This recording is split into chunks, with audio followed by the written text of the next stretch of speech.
This meeting of the City of Newberry Planning and Zoning Board is now to order. It's Monday, January 4th, 2021. Our agenda will be as follows. Call to order, the approval of the agenda, the Pledge of Allegiance, the approval of the minutes from December 7th, 2020, announcements, old business, new business. We have 3 items under new business. Item 2 under new business is changing future land use map from low density residential to commercial on the western portion of parcel 02263-003-000. Item 3 is changing zoning from residential single family to commercial intensive on the western portion of parcel 02263-003-000. The 4th item is amending the City of Newberry's codes to allow tiny home neighborhoods. Then we will have topics for members for discussion, and then we will adjourn. Has everyone had a chance to look over the agenda? Are there any changes or revisions to the agenda? Do we have a motion to approve the agenda? Move to approve the agenda. Bill Conrad. Is there a second? Second. There's a motion from Mayor Conrad to approve the agenda and a second from Board Member Woodcock. We will now go to public comments on the vote for the agenda. On your screen will be the number of where to call in for your public comments. We have a 30-second delay between our meeting and what is on the screen.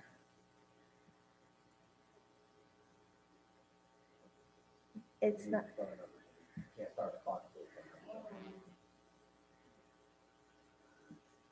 And the number is now on your screen. You can call in if you have a question about the actual agenda. If you have comments on an item that's on the agenda that you wish to discuss, you can call in when we are discussing that item.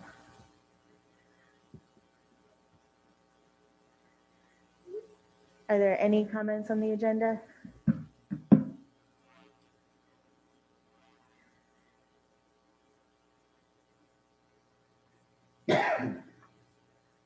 Seeing no public comments, we will do a roll call vote. Board Member Johnson? Aye. Oh, wait, are we? Yeah. Board Member Woodcock? Approve. Mayor Conrad? Aye. Board Member Urchet?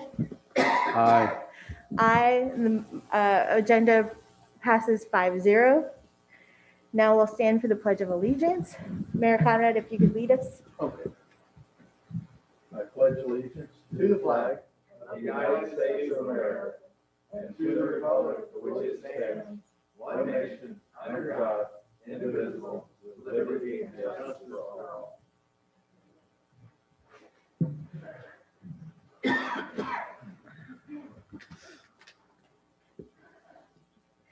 We have the minutes from December 7th, 2020 to review and approve. There is one correction that needs to, there's one correction for the minutes that Brian Thomas was in attendance at the meeting. Are there any other corrections or additions to the minutes?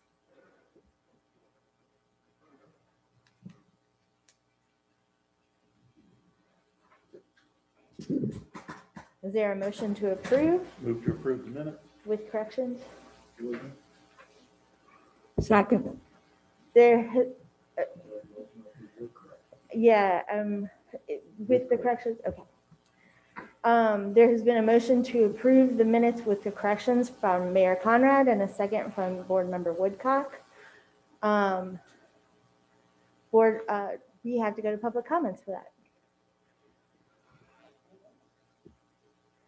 So in a minute, you will see the number to call in for public comment on the minutes. If you have public comments on the minutes, you can dial the number on your screen and we will let you into the meeting so that you can make comments.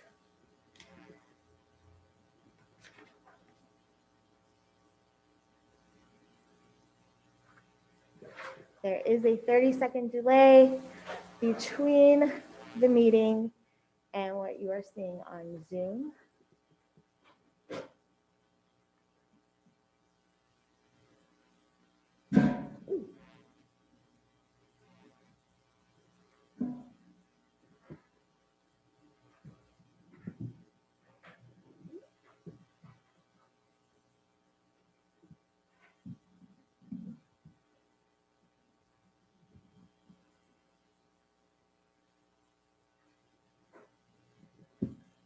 Are there any members of the public for this item? So we have a motion to approve and a second. Board Member Johnson, Aye. Board Member Woodcock, Aye. Mayor Conrad, Aye. Board Member Urchud. Aye. Aye, and the motion passes 5-0 to approve the December 7th, 2020 minutes with corrections.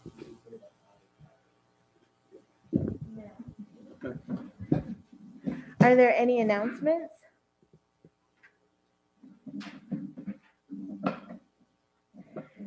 There are no announcements.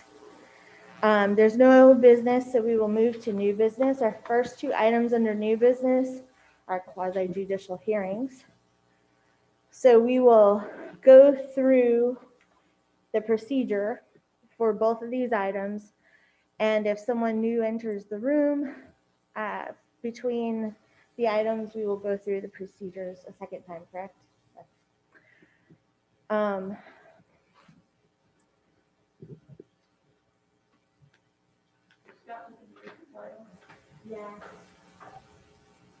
So at this point, our city attorney can read the ordinance resolution into the record, please.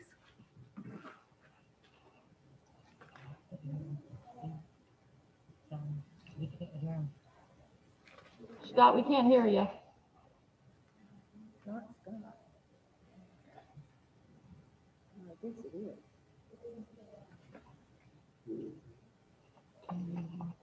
I'm sorry, my system mutes in two places and I didn't get one of the places, so I apologize.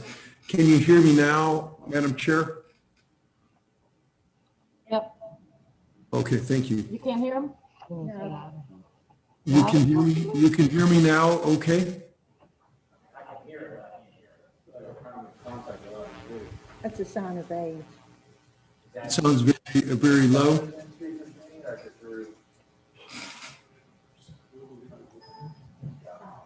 It's on over, yeah. Dallas says it's really static. Staticky? Now I can hear you.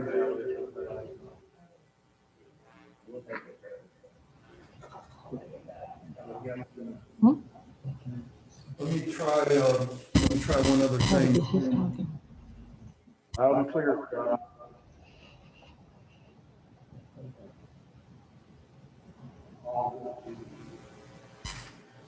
How does it sound now? Am I okay?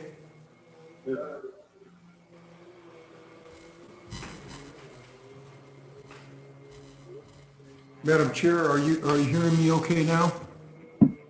I can hear you okay now, thank you. Okay.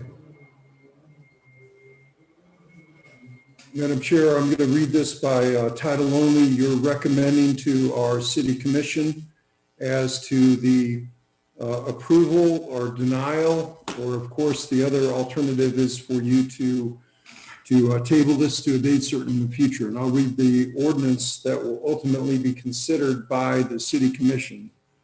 This is ordinance number 2021-04, an ordinance of the City of Newberry, Florida, amending ordinance number 4-91 as amended, relating to the amendment of the future land use plan map of the City of Newberry comprehensive plan of 10 or less acres of land under the small scale development amendment procedures established under the small scale amendment provisions of section 163.3187 of the Florida statutes as amended, providing for a change in land use classification from residential low density, 1 to 4 dwelling units per acre, to commercial on certain lands within the corporate limits of the city of Newberry, Florida. Tax parcel number 02263-003-000, consisting of approximately 0.62 acres. Providing for severability, repealing all ordinances in conflict, and providing an effective date. At the appropriate time, the appropriate motion will be to recommend approval, denial, or continue to a date certain the approval of ordinance 2021-04.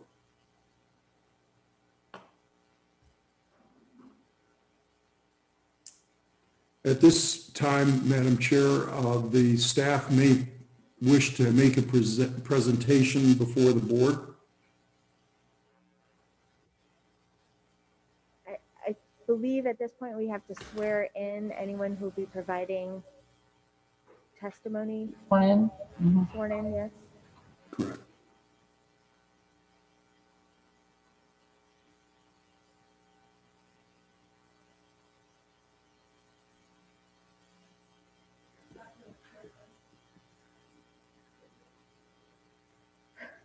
This, do we have anyone on Zoom who needs to be sworn in?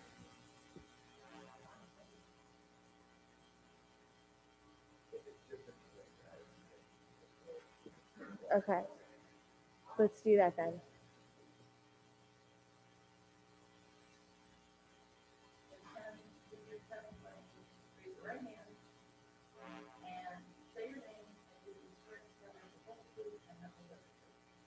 Brian Thomas, yes, I do.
Yeah, I have to read a few more steps, which I will go through.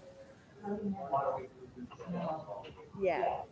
So as we wait for the applicant to get online, the the procedure will be as follows.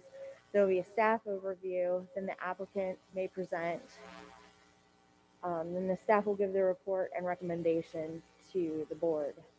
If there's a third-party intervener, they will then have an opportunity to speak, and then there will be public comment.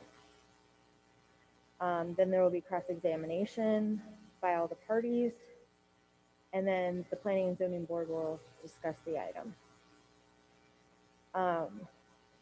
We can also ask for if there's been any ex parte communication on this by any of the board members.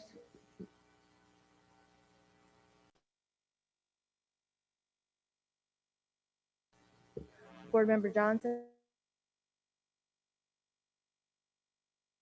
I have none.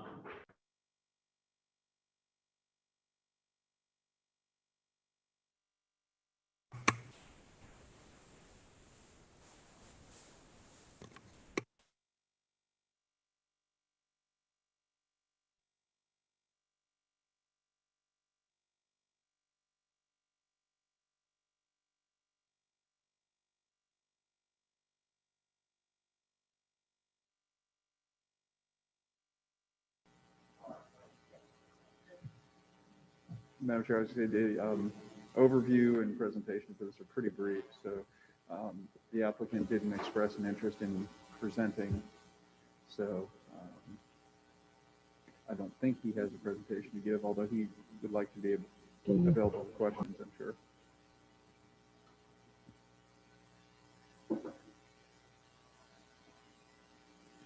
So go ahead with your overview. Okay.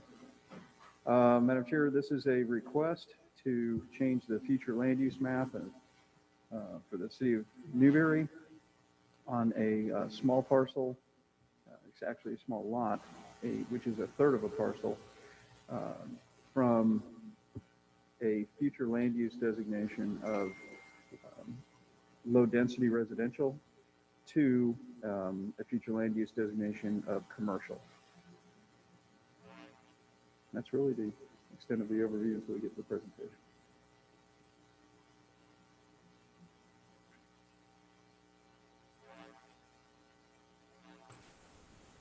I'm here if anybody has any questions. This is Billy Belts.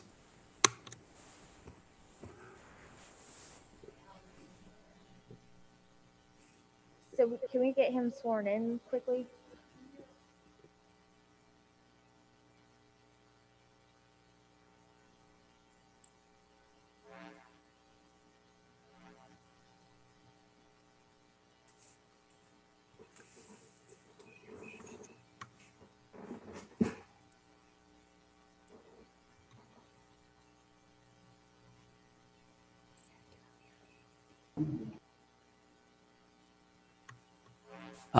I couldn't hear the AV team. I'm sorry.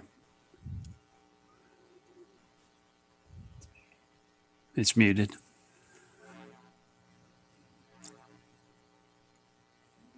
Do you swear to tell the truth, the whole truth, and nothing but the truth? Raise your right hand. Yes, ma'am. I do. Thank Thank you. So the staff has provided a very brief overview. Does the applicant wish to present on their application at this time? First, I'd like to thank everybody for being there tonight, taking out time away from your family. I apologize I couldn't be here at the meeting in person. I spent the weekend with my grandfather in hospice in an abundance of being cautious. He had COVID, so I didn't want to risk being at the meeting. I apologize. No, we've had the property 37 years, and it's currently being used as a parking lot, which I don't mind, but we'd like to working with potentially a client, and we need just a little more depth to the lot. So we'd appreciate considering the possibilities of increasing the zoning on the back lot. That was all. Thank you. Thank you very much. And with that, the staff can go into their report.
There we go.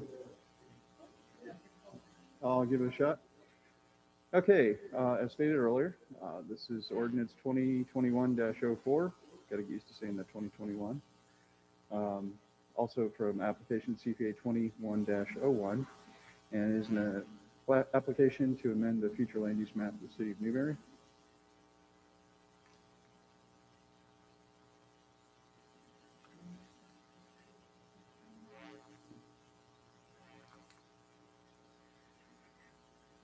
Okay, this is an application by Billy Belts, agent for BMB Squared LLC, who is the owner, to amend the future land use map of the city of Newberry on a parcel of land that's approximately, it's a portion of the parcel listed. It's approximately 0.24 acres. It's one formerly zoned residential, platted residential lot. It's 3 lots on one parcel. And so the first 2 parcels in the, or first 2 lots rather in the parcel, 2 and 3, are already designated on the future land use map as commercial. The third lot in the parcel, number 4, is designated as low density residential, which the original 2 parcels ahead of it were also. Go ahead and advance.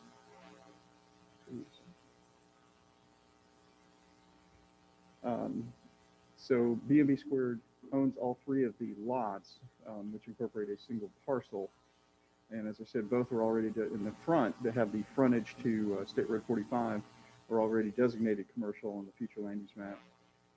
B&B Squared would like to be able to utilize the entire portion as commercial to facilitate potential commercial development. Oh, okay. So the process is that first, the commission will amend the future land use map to change with a small scale amendment. It's less than 10 acres, it qualifies as small scale. That takes a visit to you tonight, the Planning and Zoning Board, for your recommendation. And then, because it is by ordinance, 2 hearings in front of the City Commission, and would enact on the second reading. Does not have to go to the state, again, because it's a small scale rather than a large scale amendment.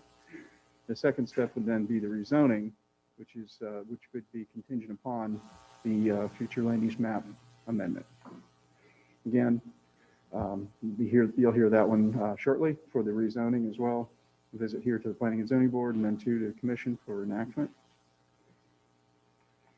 And so, as you can see on the map, that represents the actual lot number 4, which is part of the overall parcel 2263-003.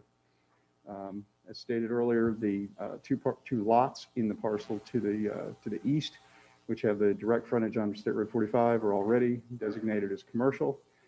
And the owner of the overall parcel would like to go ahead and extend that back to the remaining lot number 4 of the parcel. It's approximately 70 feet wide and about 140 feet deep. And staff's recommendation is to recommend approval of ordinance 2021-04 to the Newberry City Commission. That concludes the staff presentation, Madam Chair. Thank you. There are no third-party interveners. So now we will go to public comment. In a moment, the number to call in will appear on your screen. There is a 30-second delay between the meeting here in City Hall and what you see on Zoom. But if you want to speak to this issue, you can call the number and we will let you into the meeting to make your comments.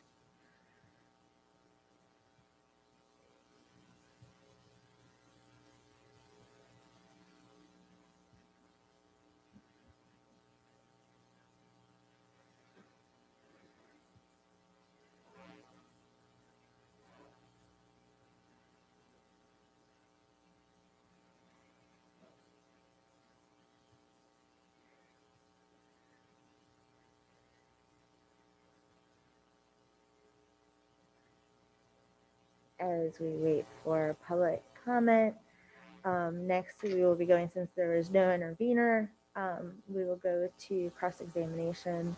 The applicant will be able to do that first. Are there any public comments?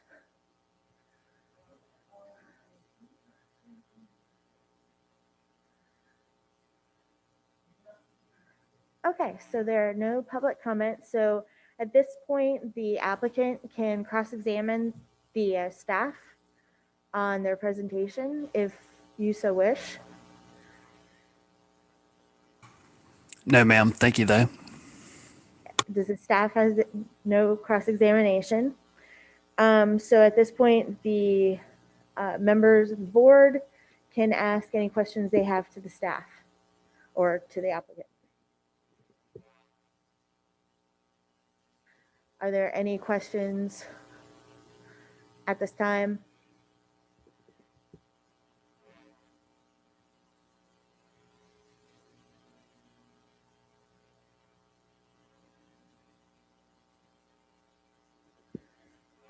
Seeing no questions from the board, does the applicant have a final argument that they would like to make? No, ma'am. Thank you. Staff? So the city attorney will advise us on the decision, on the applicable law. Madam Chair Baker, the standard is substantial and competent evidence.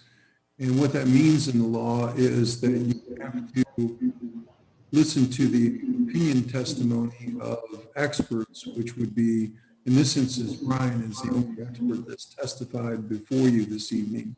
And it's the evidence that is brought before you this evening by testimony of any of the witnesses or any of the documentary evidence that has been brought before you as well, Madam Chair.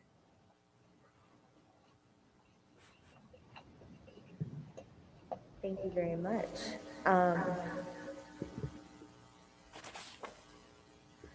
At this time, if there's no, is there deliberation by the board? We can entertain a motion. Madam Chair, I move that we recommend approval by the City Commission of Ordinance 2104. I'll second.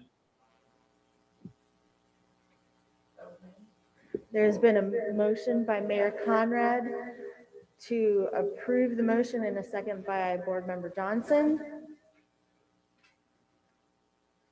Any further deliberation on this item? So we will go to a roll call vote. Board Member Johnson? Aye. Board Member Woodcock? Aye. Mayor Conrad? Aye. Board Member Urched? Aye. Aye. And the motion passes 5-0.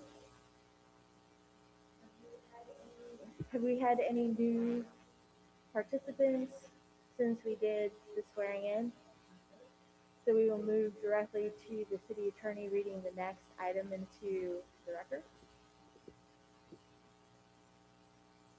Madam Chair, I'm happy to do so. This is ordinance number, this is LDR 21-04. And this will be your recommendation to the City Commission for the City of Newberry. I'll go ahead and read the ordinance that the City of Newberry City Commission will consider should you wish to suggest approval, denial, or table it to a date certain in the future. This is ordinance number 2021-05, an ordinance of the City of Newberry, Florida, relating to an amendment of the official zoning atlas for the rezoning of less than 5% of the total land area of the city, amending the official zoning atlas of the City of Newberry land development regulations, providing for rezoning from residential single-family RSF2 zoning district to commercial intensive CI zoning district on certain lands within the corporate limits of the City of Newberry, Florida. Tax parcel number is 02263-003-000, providing severability, repealing all ordinances in conflict, and providing an effective date. The appropriate motion at the appropriate time will be to recommend approval of the proposed ordinance or denial or table it to a date certain in the future. Thank you, Madam Chair. Thank you. And I will ask for ex parte communication on this item. Board Member Johnson? Have none. Board Member Woodcock? None. Mayor Conrad? None. I have none. Board Member Urched? No. So that will take us into the second. Thank you, Madam Chair. This is the companion ordinance to CPA. Heard. It's just the ordinance that will allow the zoning of the same level. Approximately.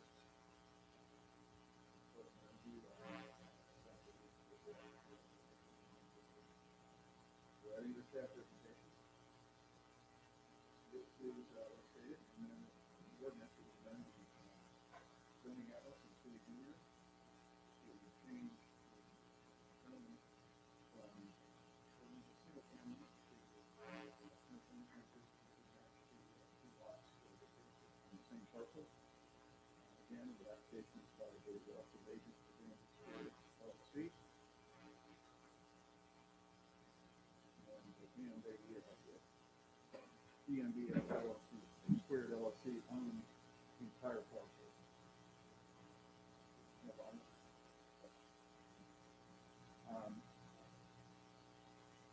Owns the entire parcel, which is comprised of three formerly platted, residentially platted lots, 2 through 4. And they would like to, in addition to the land use change to commercial, they would also like to rezone to commercial intensive, which, as I stated, is the same zoning as the two lots that are on the same parcel adjacent to the east.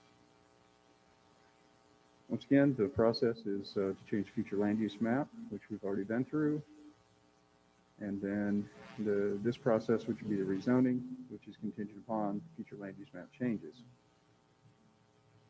And so this is the first step in the process, visiting the Planning and Zoning Board for recommendation to the Commission. Again, on the map, you can see that it's one lot of 3 on a single parcel. And the zoning on the 2 lots to the east and directly adjacent are commercial intensive. And the applicant would like to go ahead and extend the commercial intensive the rest of the diameter of the parcel, to make it more usable as a commercial project site. Staff's recommendation is to recommend to the City Commission approval of ordinance 2021-05, application LDR 21-04. That concludes presentation, Madam Chair. Thank you very much. There's no third-party interveners, so now we'll move to public comment. If you have a public comment on this item, the number will shortly appear on your screen. There's a 30-second delay between the meeting that is taking place in City Hall and what you are seeing on Zoom, so we will allow time for you to call in. The number is on your screen. You can raise your hand once you're in the meeting to let us know you have comments, and we will allow you to speak on the matter.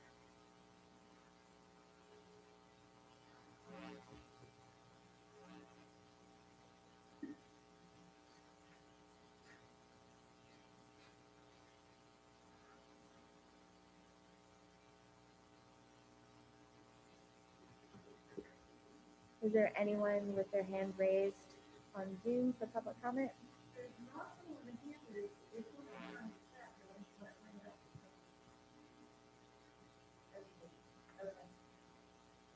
Okay, so at this time, cross-examination, and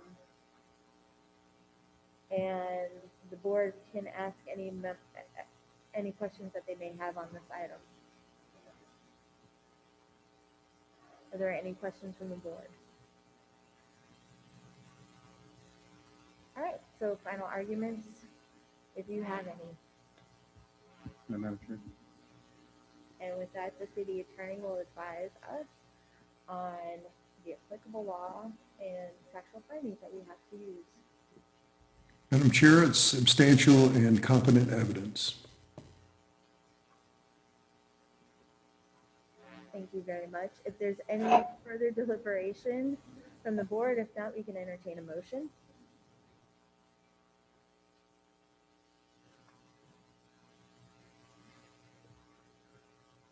Madam Chair, I move that we recommend approval of ordinance 2105 by the City Commission. We have a motion by Mayor Conrad. Is there a second? I'll second. There's a second by Board Member Woodcock. Is there any further deliberation on this item before we move to a vote? Seeing none, Board Member Johnson, Aye. Board Member Woodcock, Aye. Mayor Conrad, Aye. aye. Board Member Urquhart, Aye. and the motion passes 5-0. And that will conclude our quasi judicial portion of this meeting. So now we will move to item number 4.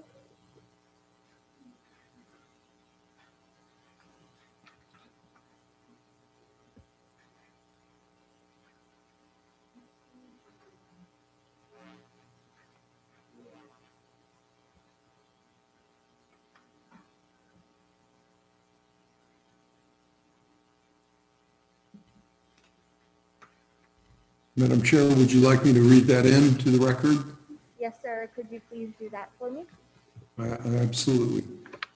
This is ordinance number 2021-01, an ordinance of the City of Newberry, Florida, amending the text of the City of Newberry Land Development Regulations to amend Section 2.1 definitions, Section 4.2 supplementary regulations, and list of principal uses and/or uses allowed by special exception in Section 4.4 A, agricultural, Section 4.5 RSF residential single family, Section 4.7 RMH residential mobile home, Section 4.8 RMH-P residential mobile home park, Section 4.9 RMF residential multifamily, Section 4.19 MU mixed use development,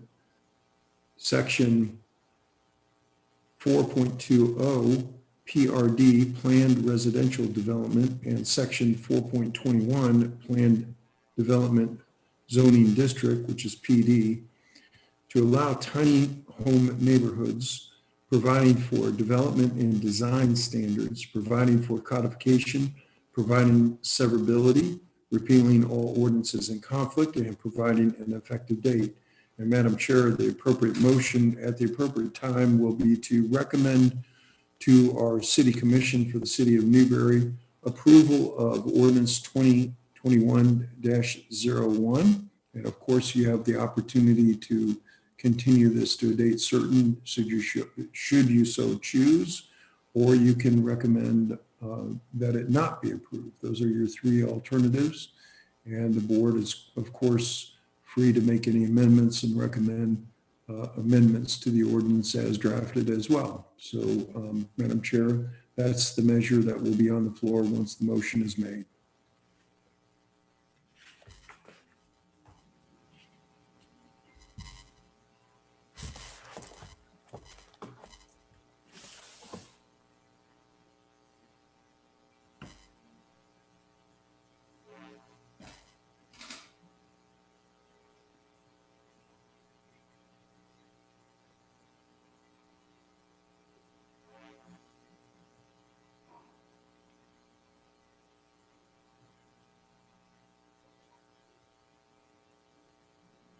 Very good.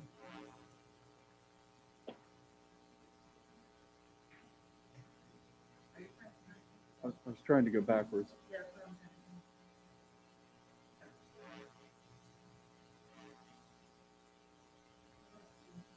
Here. Stop right there. Okay. To make it easier for everybody to hear, I'm going to go ahead and remove this because I'm 6 feet away from everybody. Okay, thank you, Madam Chair. This is a draft ordinance that staff has prepared relative to tiny home neighborhoods. First, it's fairly complex and long, but I've tried to boil it down to some of the highlights to go through. First, the definition of a tiny home is basically anything, at least as presented in our ordinance, is anything that meets the minimum size requirements by the Florida Building Code up to 600 square feet. And meets all the other applicable Florida building codes for residential standards. They can be either a site-built home, a modular home, which meets the state requirements for modular homes, or in areas that are zoned to allow for mobile homes. It can be manufactured homes, I should say. It can be a manufactured home as well, and set on a foundation like other mobile homes. It is, Mr. Mayor. It seems to have cut out though.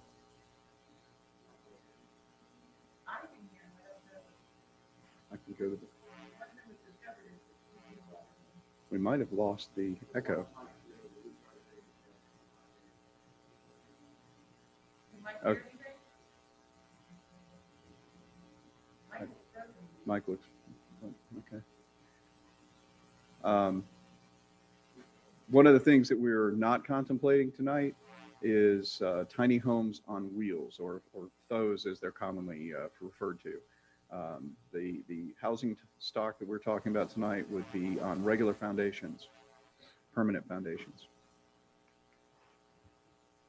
Definition of a tiny home neighborhood is basically, at least in the draft, is a minimum of 4 tiny homes and a maximum of 12 per acre. And so if you had multiple acres, you use those factors. And meeting the requirements of the tiny home neighborhoods that are set forth in the remainder of the ordinance. And so, first question is, where would they be allowed? Staff is proposing that they would be allowed basically in any existing residential district in the community, but in those existing residential areas, they would be by special exception only. They would not be by right. So they would have to, the applicant would have to come in with their site and development plan. They'd have to come in with architectural renderings of the homes that they're proposing, and every other item of information that a special exception would entail. Of course, in the special exception procedure is a public hearing that notice would be given, that kind of thing, for the area around the proposed neighborhood. In new residential and mixed use developments, specifically the planned residential developments, a mixed use, which is a combination of commercial and residential, and then planned development, which can also be a broad range of commercial and residential development. They can be done as part of the application process and in the preliminary master plan. So you would have potentially a broader development proposed, and a portion of that development would then be set aside for a tiny home community within the community. And so under general requirements, size, again, would be a minimum of what the Florida Building Code allows currently. We think that's at 120 square feet minimum, and going up would limit it to 600 square feet. If you go beyond 600 square feet, the general consensus is then you're getting out of tiny home realm and into small house realm. It can be either on individually platted lots, and so you could have an acre that would then be broken into individual lots for the houses plus the common area lot remainder, or it can be in a single ownership where, for instance, they're going to build several on one parcel, and then those would remain in single ownership and rent as rental units or something like that. You could either have, say you have an acre and you want to put 12 units on it. You could divvy up and plat 12 individual lots on that acre, and then the remainder would be the common area, which would remain in common ownership, like a homeowners association in a larger neighborhood. Or, and then those individual lots could be sold. Or you would have a situation where you maintain single ownership of the entire lot, and then the units would be rentals. The owner, yes, ma'am. The owner would then maintain single ownership and rent. They could be rental units or something like that. They could be either individual single family units, or they could be duplex, but no more than duplex units.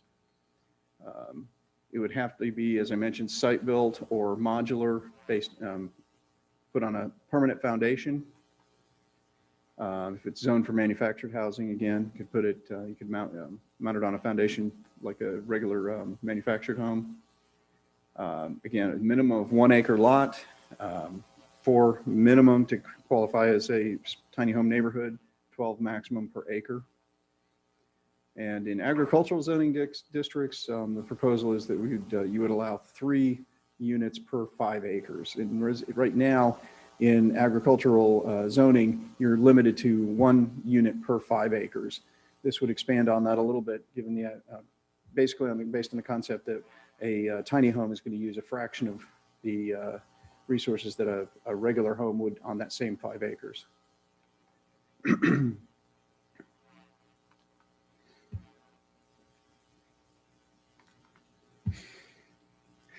you advance, Janine, please?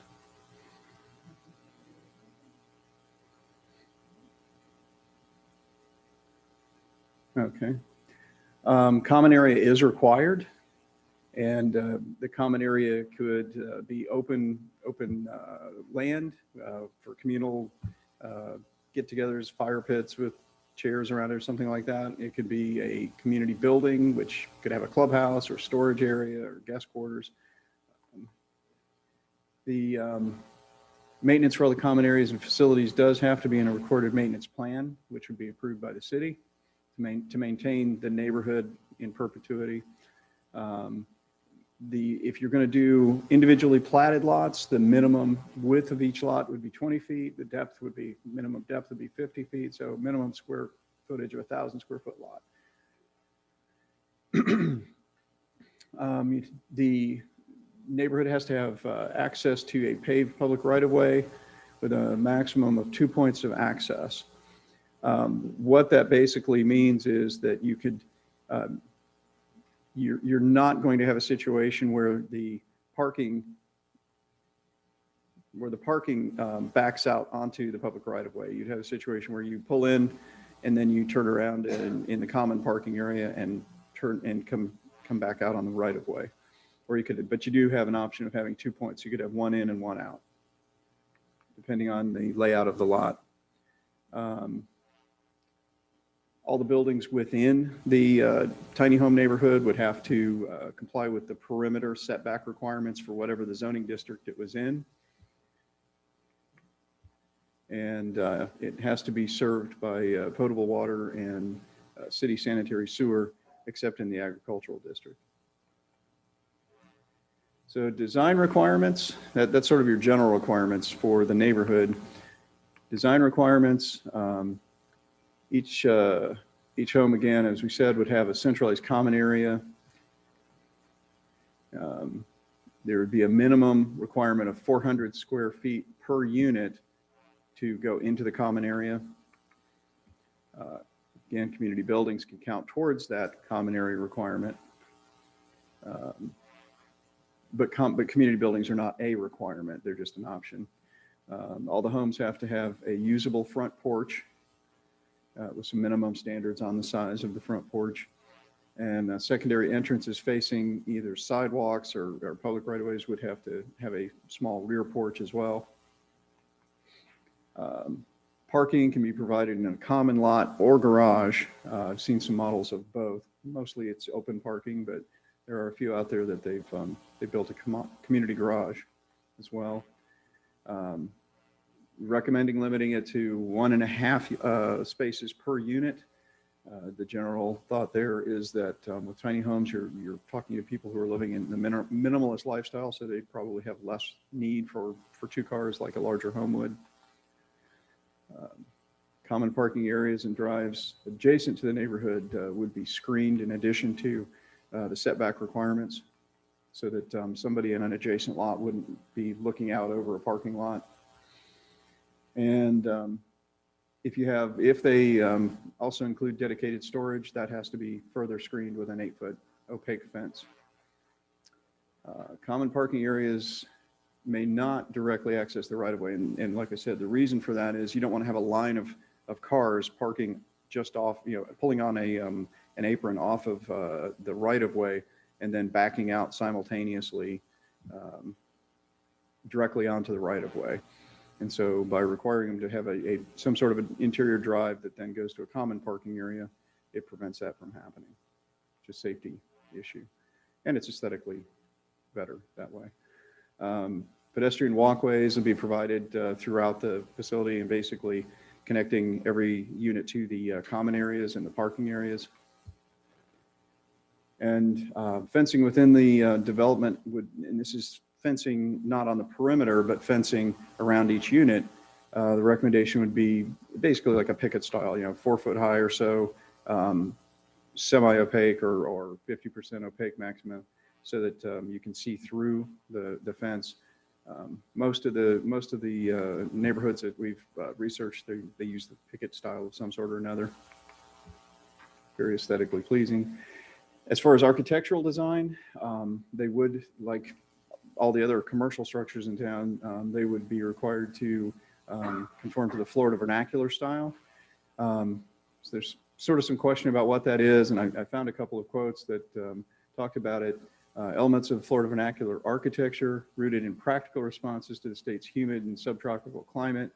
And the most common example of that, or recognized example, would be a Florida cracker house. And so the elements that you might see in an original cracker house, updated to modern architectural design though. And then sort of the iconic front porches, instead of a driveway, not only block the sun when you're first coming out, but it also provides an area for people to sit and communicate with the neighbors that as they walk by on the walkways and that kind of thing. It's encourages long conversations, as it says, between residents and builds a greater sense of community.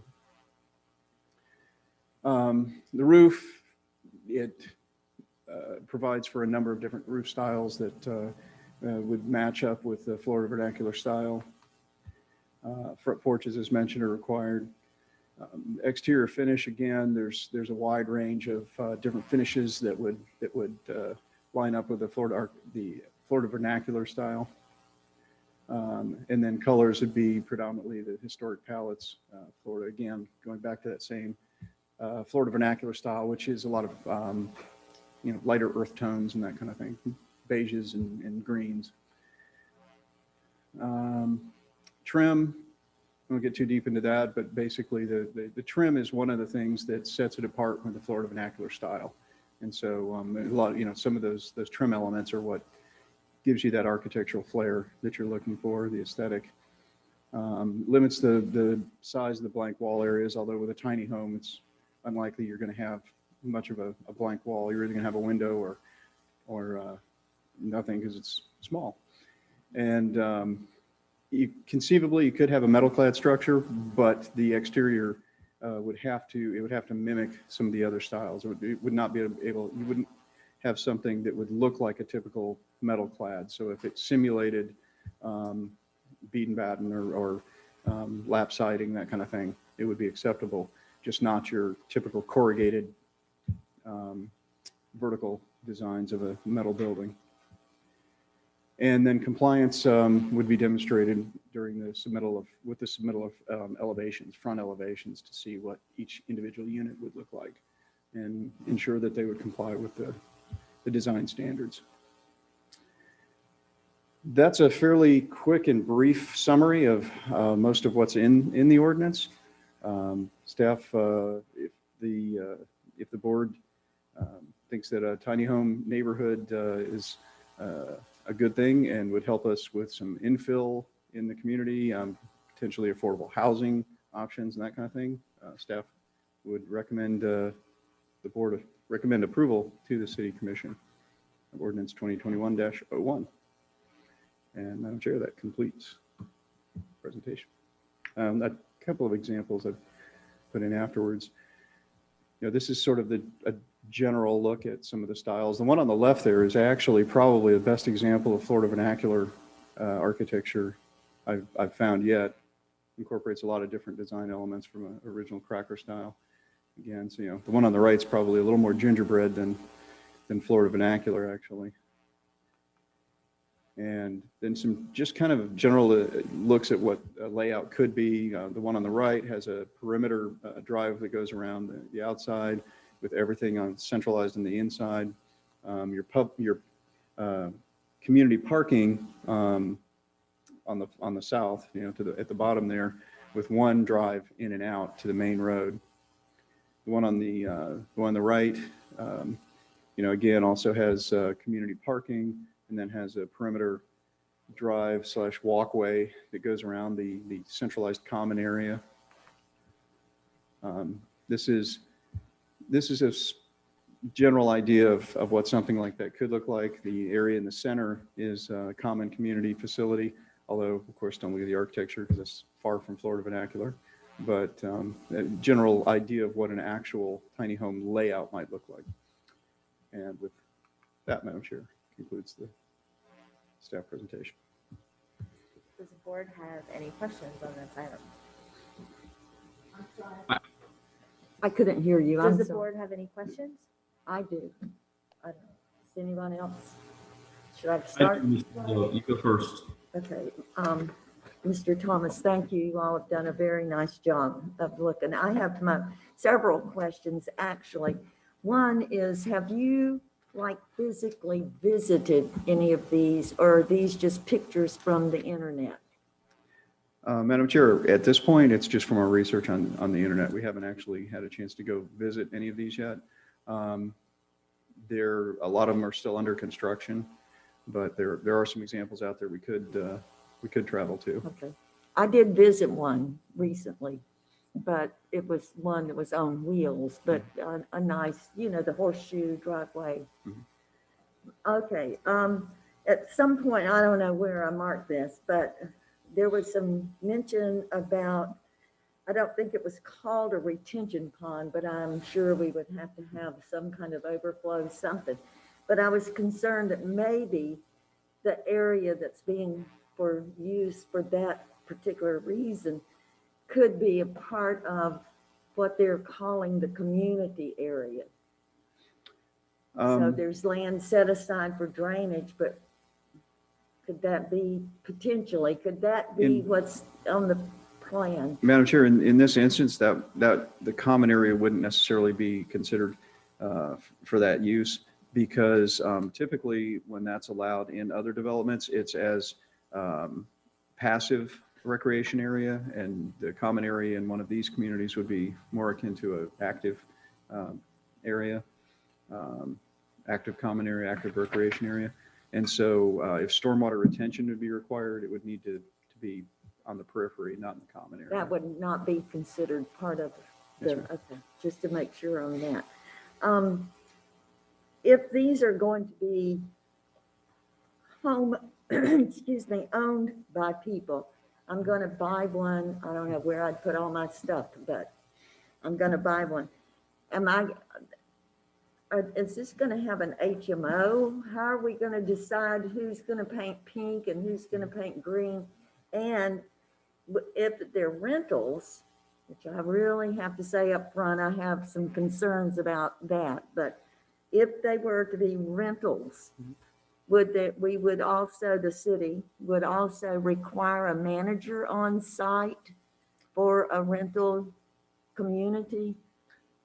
Madam Chair, if it were going to be individually owned lots, then it would work very much like a homeowners association, in that most likely there would be a partial ownership of the common areas of everyone that was an owner, and pay into a maintenance fee, reserve fee, like you would in regular homeowners association.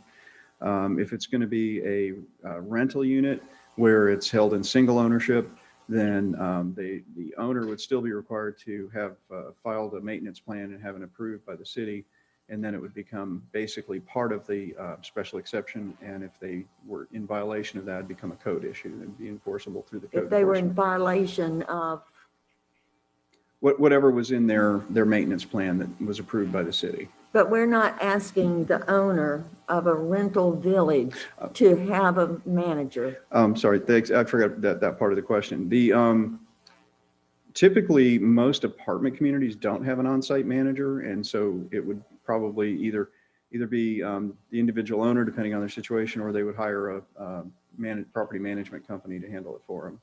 And just like any other kind of rental community. Okay, yeah, that would, and then one last question. I know you'll be happy to hear that. I would also, I've written down something somewhere here that I didn't get to ask. I don't know where it is, but that's okay because I went through most of what my concerns were. I really, I hope I'm on. Am I muted? Okay. I really have some serious concerns about this turning into a rental community. That's just my statement up front. And thank you again for preparing for this.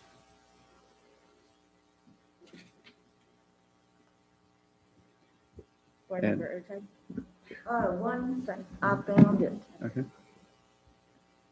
We have, as the Planning and Zoning Board and the City Commission and just in general, citizens in Newberry, and as we add projects like this, I really think that we still need to be concerned, really concerned with our population growth and where we're going with this. That's a whole nother committee, a whole nother meeting, but I want to put that out there that we need something where we're talking about that. And I'm done. Thank you. Madam Chair. Couple of questions on the minimum. I noticed there's a maximum of 12 per acre, correct? And then I saw that there's a minimum of 4 per acre. What's the reasoning behind the minimum? Like if you own an acre lot, why? I doubt someone would be very interested in putting a tiny home on an acre, but why stop that in general? Why put a minimum on that?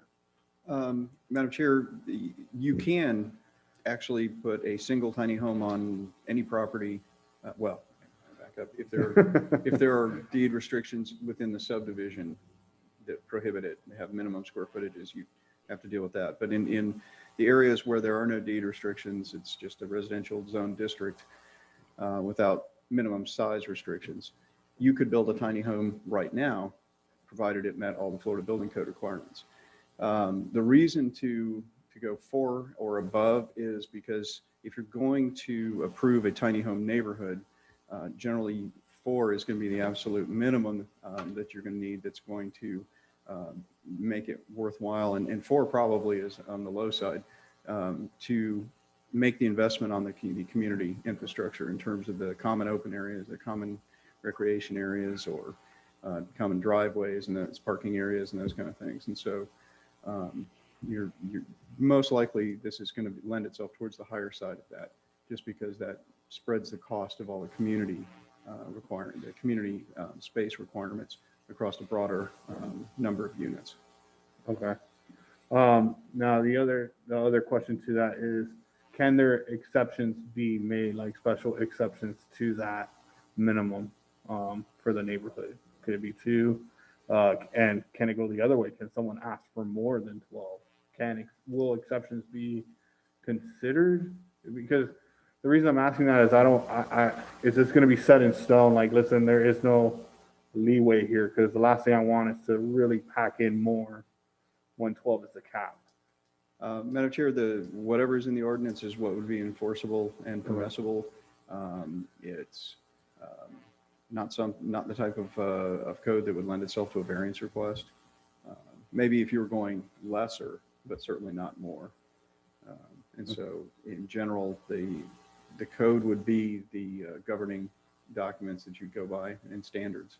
And so it's unlikely anything would get approved outside of the realm of the criteria that you establish in the code. All right. And then lastly, thank you for everything. And this question, maybe even our board member Gavin would be able to help address this because it's in his realm of business. But Madam Chair, how does this impact roof counts for businesses and vendors in the commercial side? The tiny homes, do they count every one as a single family home, or would it be like every two tiny homes would be considered as one rooftop to a vendor or a business looking to bring their business to Newberry, as a, what would you say, how do you call it when like one main business shows up? Like I think that a popular business store. would look at it Like, in yeah, terms of like demographic how does it counts. attract an anchor? Naeem, I've got Gavin on now. Thank you. I think a business would look at it in terms of demographic counts, the same way that they would look at a single family home in a neighborhood. It's especially if they're individually platted lots that are individually owned. That's one home. It's no different just because it's a small home than a house in a different neighborhood. I think it's a little different than the conversation we had about a transient neighborhood last meeting. Yeah, Madam Chair, I think that the answer to that is when a, hypothetically, let's just say a Publix is looking at Newberry, evaluating Newberry, they're going to look at the total number of rooftops, but they're also going to compare that with what is the published average number of residents per household. So for instance, right now, we're somewhere in the 2.54 average range, residents per household, according to University of Florida, the Bureau of Economic Business Research. And so if you had a significant number of these over time, conceivably it could lower that average. But since this is generally considered to be, for infill projects, small scale infill projects, the likelihood, unless you had some large developments of just tiny home neighborhoods in a new subdivision somewhere, the overall impact is, I would believe, is going to be very, very slight. Because at the same time, while we're developing some of these infill, micro neighborhoods, we're also building regular standard neighborhoods at a much greater rate. And so I think the overall effect is going to be minimal, if anything.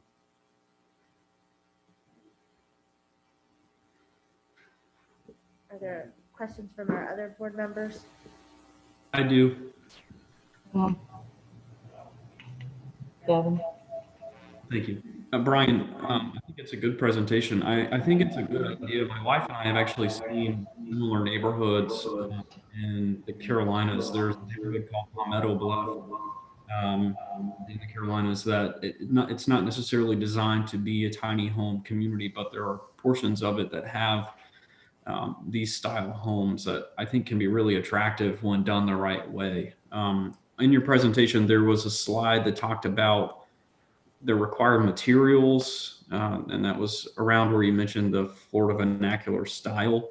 My thought is that there are a couple materials on there, like the stucco finishing, and I guess if that fits the vernacular style, that's okay. But one thing in the neighborhoods that we've seen that we like appear to be very, very strict on design and what materials can be used and how the finished product can look. And so I think that if we're going to move forward with this, it may not hurt to be a little bit pickier. The scale of the houses means that being a little bit more selective on how they can look isn't going to cost a developer a lot of money to make those upgrades.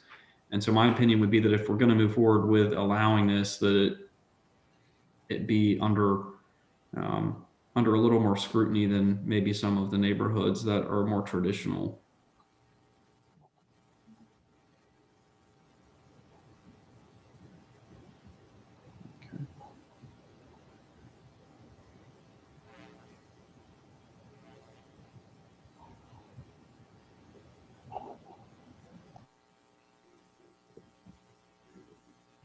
Do you have any other questions?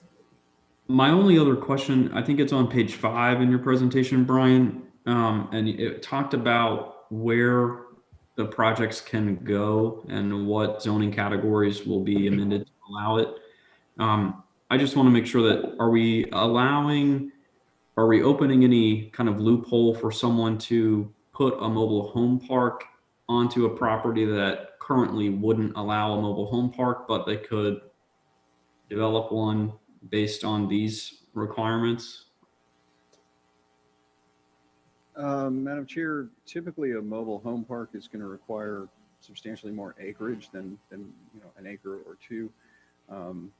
I wasn't able to do the full GIS analysis because our consultant was out for the holidays, but I did do a quick search and I found, I believe, 28 parcels that are residential vacant from 1 acre to, I believe, 4 acres was the search criteria. And so now not all of those are probably developable under this code because of the requirement that it's on water and city water and wastewater. But there's a limited number out there as to whether or not you could develop a de facto mobile home park. I don't believe that would happen because again, the limiting factor is the total number of units, and with a mobile home park, typically the developer of a mobile home park desires to put a lot more units than 12 per acre in that size. And we have code that governs mobile home parks. So, and typically, I mean, there are some mobile home parks out there that meet and exceed even the design standards and the landscaping requirements built into this code, but you don't see them typically. So again, because this would be approved only by special exception in those pocket areas, the Planning and Zoning Board and then the Board of Adjustment would have a pretty broad range of powers and what they could require of an applicant. And again, being required to present the elevations for each of the units that they contemplate building, I think would also be a limiting factor. If they didn't meet the aesthetic standard, then they wouldn't be allowed. Okay. I have a question, one quick question. Does our accessory dwelling unit ordinance allow for a tiny house? Madam Chair, I believe it would, as long as it met the requirements of the Florida Building Code. It could be used as an accessory dwelling. Again, that's not really within the scope of what we're looking at tonight, because you can do that now, regardless of this ordinance. This ordinance really just specifically addresses the creation of pocket neighborhoods, tiny home neighborhoods. As it is right now, an individual could use our ADU ordinance to build a tiny home in their backyard for a relative. I have a question, if I may speak. Mayor Conrad, do you have a question? Any questions?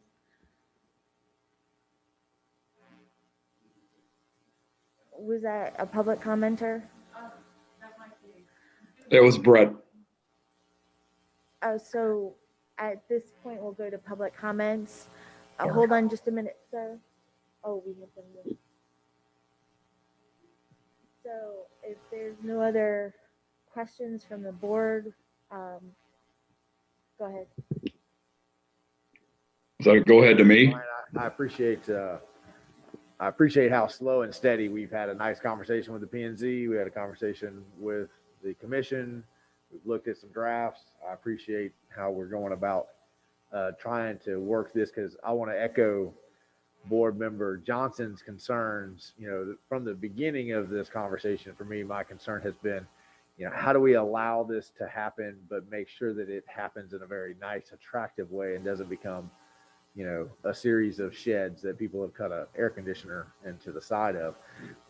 And before I get to my main question, can you tell me the difference between a common area and open space? Give me an example of what would count as common area versus open space. Mr. Ware, excuse me.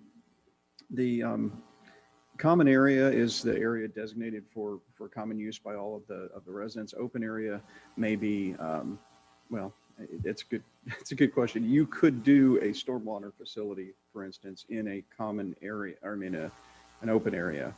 A stormwater facility, a stormwater basin or something. You could do that in an open area.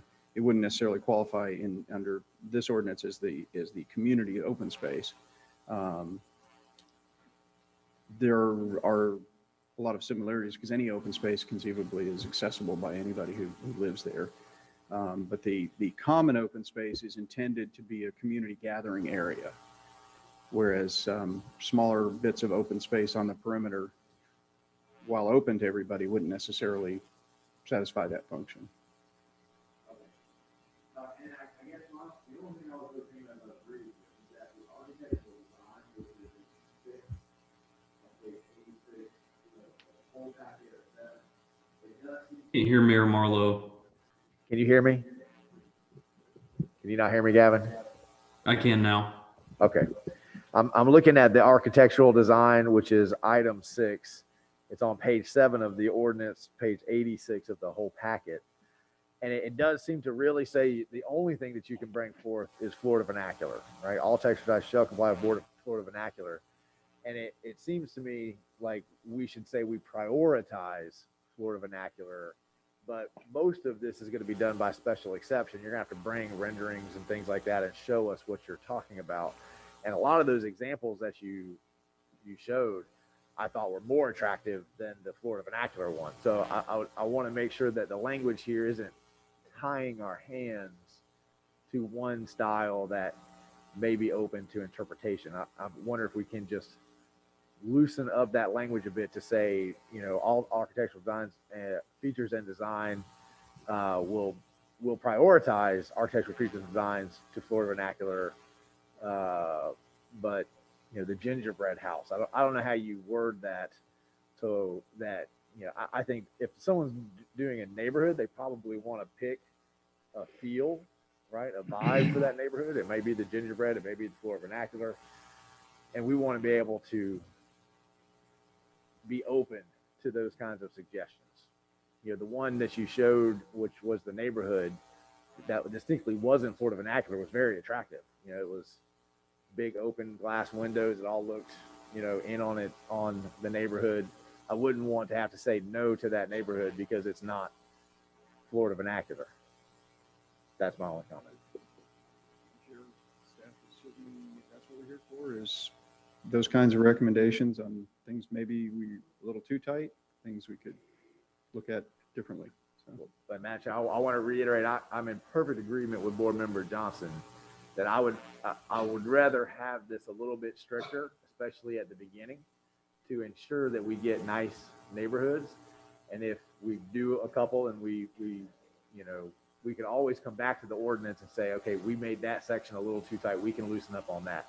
I think it's best to begin with a very high standard though.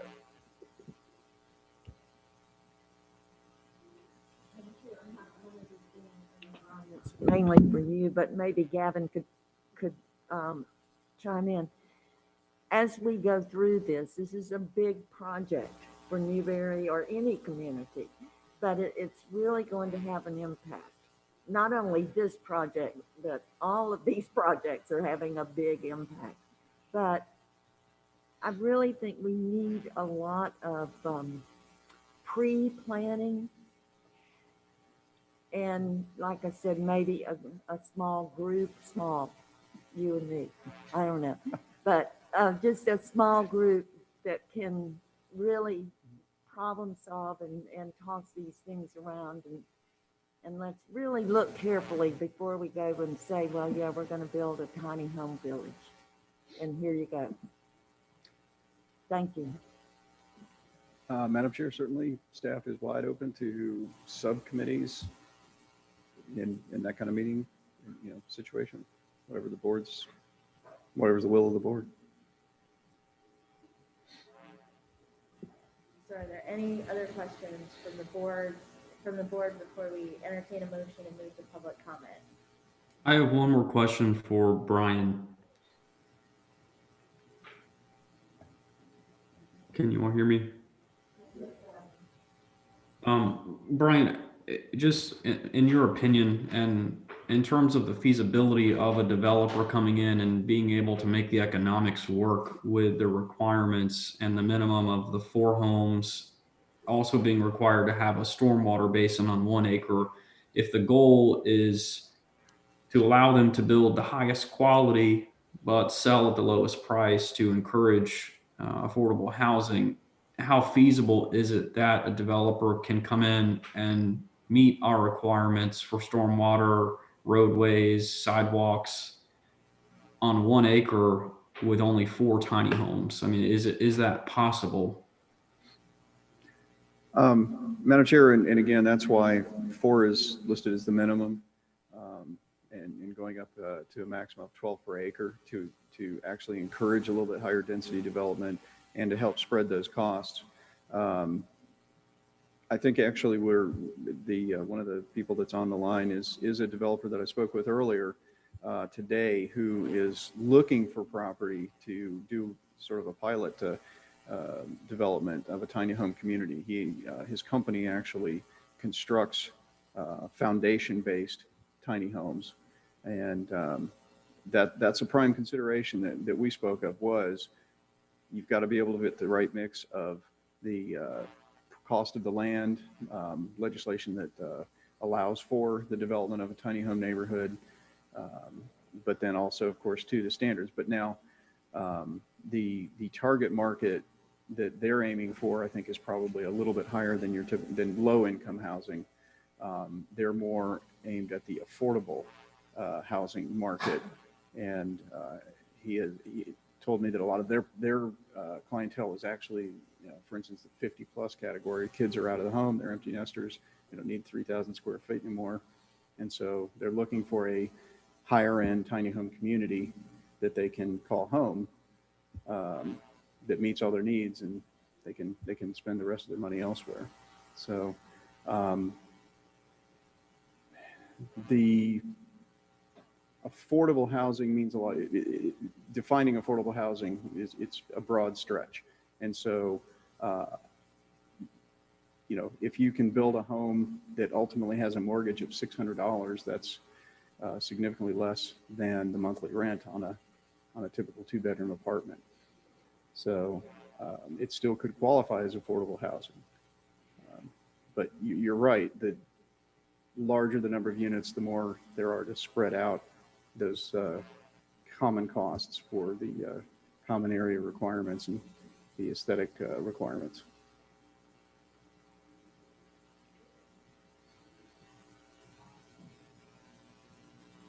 Okay, thank you. Are there any further questions from the board before we talk about a motion?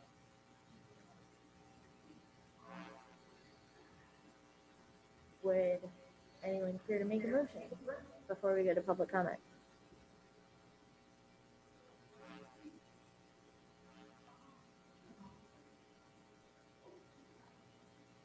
Madam Chair, I have a question for our board.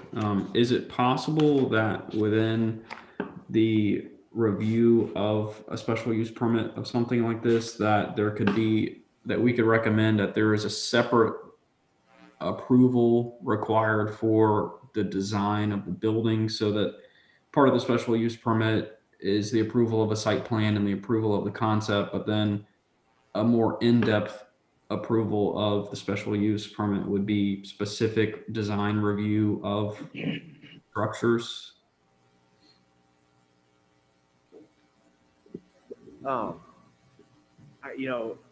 I couldn't imagine a project like this coming before the P&Z or the commission without our staff saying that you're going to have renderings. You're going to have to bring us a picture of what you're looking to build.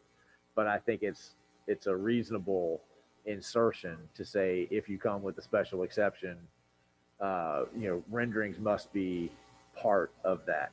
I'm not sure that we need to separate it and have 2 different meetings. But I think that what Board Member Johnson is saying is kind of what's been in my mind. I want to see what you're going to build before I say yes. I want you to show this. This is the gingerbread house, and I'm going to build 3 models of that gingerbread house, and it's going to go 1, 2, 3 around, and then we can hold their feet to the fire and say, hey, this is what you said you were going to build. That's not what you said you were going to build. So if we just put that clause somewhere in here, that when an applicant comes for an application on a tiny home, whether it's by right, they're building a whole subdivision of them, or by special exception, renderings have to be part of the process. Can we do that, Ryan?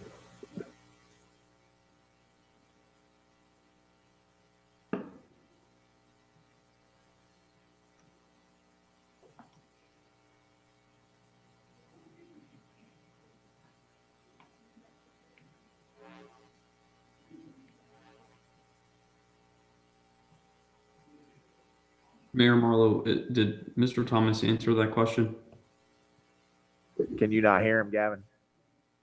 No. Can we change his mic and start over, Brian? He was in the middle of answering it, so you got about half of it. Okay. And I posed that question, Brian, to Gavin, and let's see what he says. We require in this ordinance that they provide elevations, which are essentially drawings of what the fronts of the buildings are going to look like, the fronts of the houses are going to look like. We could expand on that to require, front, side, and rear elevations as well. And then we could also require renderings of the overall community design as well. Right now, we require landscaping and site plan, but we could require a rendering also of what the overall community is intended to look like. Yeah, I mean, I think that at least what I've seen in my business, that technology is not nearly as expensive as it used to be to produce those kind of renderings. And since we're so early in this process and we're still testing the waters on how these developments might look and work in the city, I'm not opposed to requiring that as part of the application and including, what color are they going to be painted? Just so we can get a sense, the first few that we do, we can really make sure that they're what we're looking for.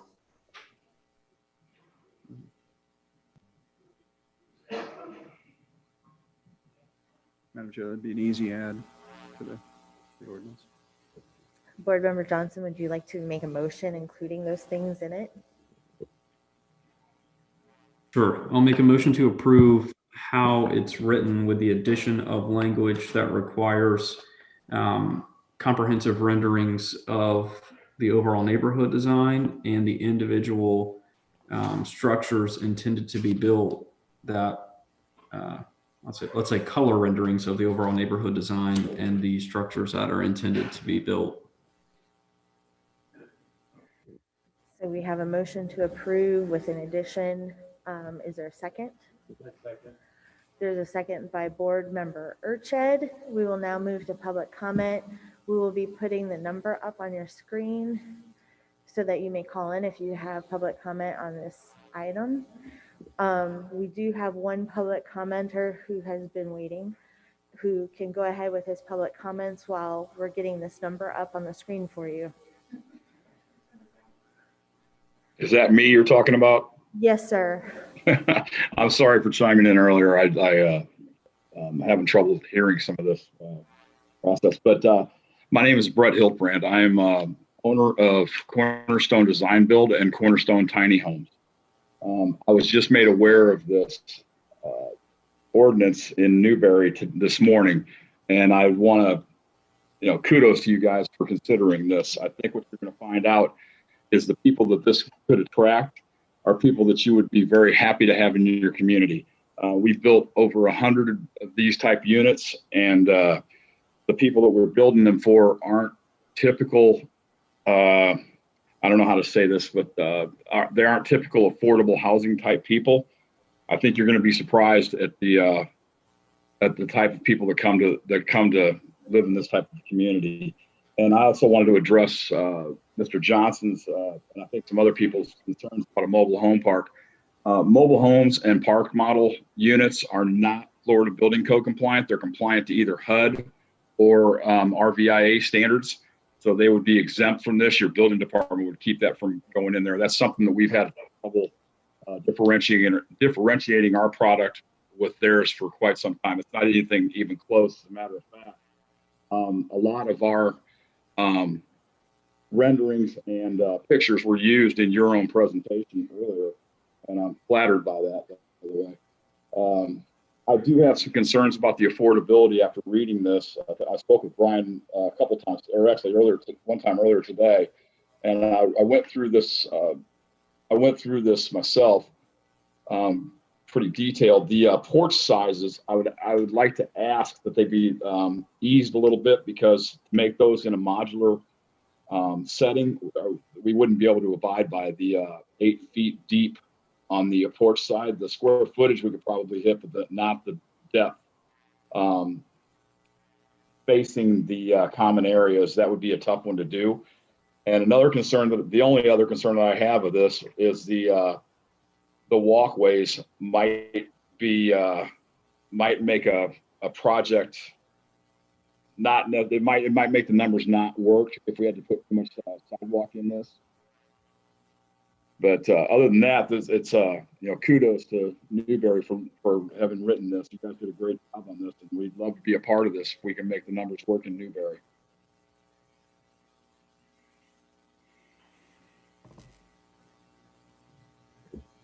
Thank you very much. The numbers up on the screen. Do we have any other public commenters?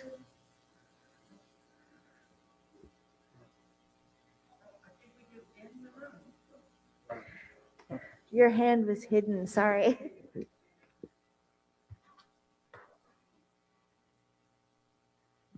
Please state your name for the record. Good evening, everybody. Lisa Tate. Again, I commend all of you for the time you've put into this, and we give it a lot of thought as well, because I know we have some potential impact. First, in support, we're all about growth for Newberry. We'd love to see the growth happen, and it further potentiates the downtown area. We like to see the traffic, the continued growth down here. Some of the concerns, and some of them came up here, is when you think of a tiny home community or tiny home village, you think of, kind of a more centrally located, so you have a lot more foot traffic and a lot more, if it's centrally located to downtown, you have people that are walking to and from their homes. I know as a homeowner in this area, we pick up a tremendous amount of garbage that's left in our yard from the foot traffic areas that come and go from these areas, and that would be a concern that we would have personally. Another thing that came up as you were talking was the owner occupied versus the rentals, and I certainly share Linda's concerns. I think when you have an owner occupied versus rental, I think it just defines the condition and defines what the community looks like. I think also the changes that from more of a permanent situation to more of a transient familial happenings in the neighborhood. That would be a concern that we would have. The only other thing I didn't see in there is you have, dwelling minimum sizes, locations and stuff. Is there anything at all that speaks to the occupancy limits? And the only reason, what comes up to me in that is, again, if you have a rental property, sometimes it's really easy to find a little box full of a whole bunch of people trying to occupy the dwelling. And that would certainly be a concern, especially if they're rental units. That's pretty much all I have. I'll turn the rest over to him. All right. So, yeah. Well, I have the honor of being Mrs. Tate's husband. So I'm Jeffrey Tate, and we, of course, live in the Berry House here on the main drag, which is an historic residence that we've been working very hard on. I am all in favor, and I appreciate all the time that you all take out of your lives to do this. Concerns that I have are access by emergency vehicles. We already have in some of the more traditional neighborhoods that we have difficulties in access by emergency vehicles, and I would want to make sure that we had access to that. The other piece is just about being very, very careful. I share Mayor Marlowe's concern about being sure this is done correctly. And I think back on our decision in the city of Newberry to allow golf carts. And I'm sure everybody had in their head this wonderful little quiet golf cart community with adults driving golf carts to the grocery store and back. And it is turned into a high-powered ATV racetrack through half of the community, okay? I walk my dog every day and I dodge those things every day. They are not licensed, they're not safe, they're being driven by people who don't have driver's license. And I just see the slippery slope that we stepped onto and what we ended up with. And I would hate for us to step on a slippery slope here and end up with something very small. Apparently, I was very avant-garde because back in the 80s, I bought a 500 square foot house, which I guess I didn't know was a tiny home, and lived there for 7 years and had a very nice life there, and lived on a 1/4 acre lot, which is, exactly what's contemplated here. The other concern I have is also the concern by the developers. If I just do some back of the envelope calculations, and I know Board Member Conrad's been a contractor, and there are contractors on the other contractors on the board, but if I figure $125 a square foot for a 100 square foot building, it's a $50,000 building. And then you put some land to it, and you put some nice features to it, and it gets very quickly, it's not affordable housing anymore. And so I think we should be very wary if this is being sold as an affordable housing project, because I don't think it is an affordable housing project. I think it is a life choice or lifestyle project. And there are people who have too much stuff and want to downsize and have the fantasy of either living in their fifth wheel RV or living in their motor coach or living in a tiny home community. And when you can spend $150,000 on a motor coach, well, if you watch HGTV, you certainly see how much they spend on these tiny homes, and it's $75,000, $80,000, $120,000, and that's the, I guess I didn't know the acronym, the THOWS, the tiny homes on wheels, which we're not going to allow, and so I would think that a foundation would be even more expensive. So let's not get sucked into this as affordable housing. And I just want to be sure that we maintain a very clear vision of what we're trying to do and have some very clear enforcement. And that's another thing that we're lacking here in the city of Newberry, and that is enforcement of codes, enforcement of zoning, enforcement of building regulations, and enforcement of laws. Law enforcement here is, and traffic enforcement is very lacking. And, some people's opinion notwithstanding, I watch people drive 55 miles an hour right through downtown and not stop for pedestrians in the crosswalk. And nobody's here to police that at this point. And the sheriff won't, and the Florida Highway Patrol, both of which have jurisdiction there, neither one of them does that. And I want to make sure that if we bring this kind of development into the city, that we do it in a right way and that we have thought of all these things. Thank you very much for hearing what I had to say. Thank you very much. Yes, sir. Just to kind of jump in on that my research on tiny homes, the price of the thing is according to the point on those that go online, you can test them. The average price is about 150. Is your mic on? Yeah. It's on. Can you hear me now?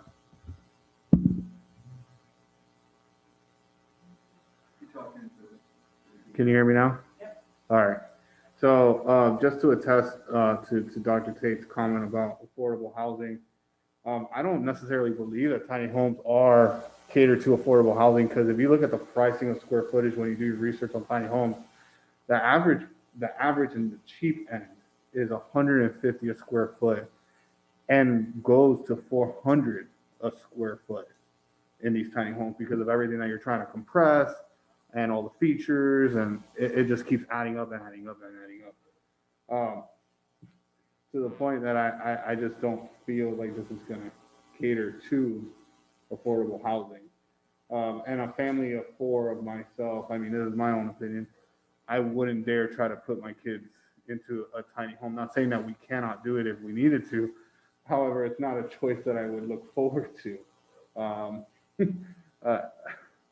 I enjoy the larger, like Conrad said, Mayor Conrad said on previous, our day and age was, 2,000, 3,000 square foot homes, not 300 to 500 square foot homes. I can attest that the whole affordable, it's definitely not something that I think tiny homes is going to cater to. I think it's going to be a certain niche of a group of individuals.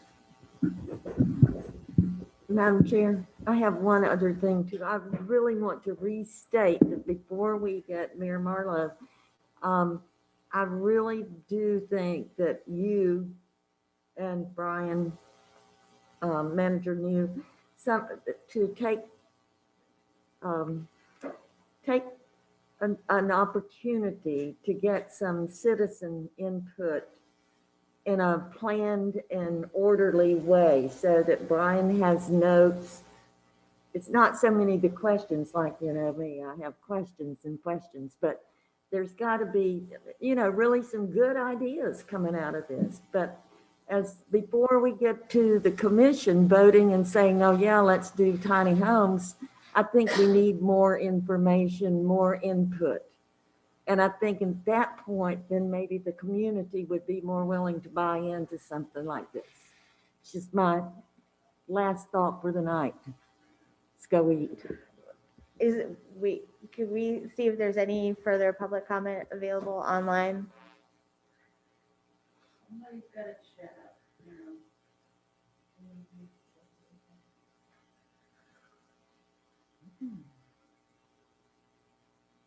Microphone?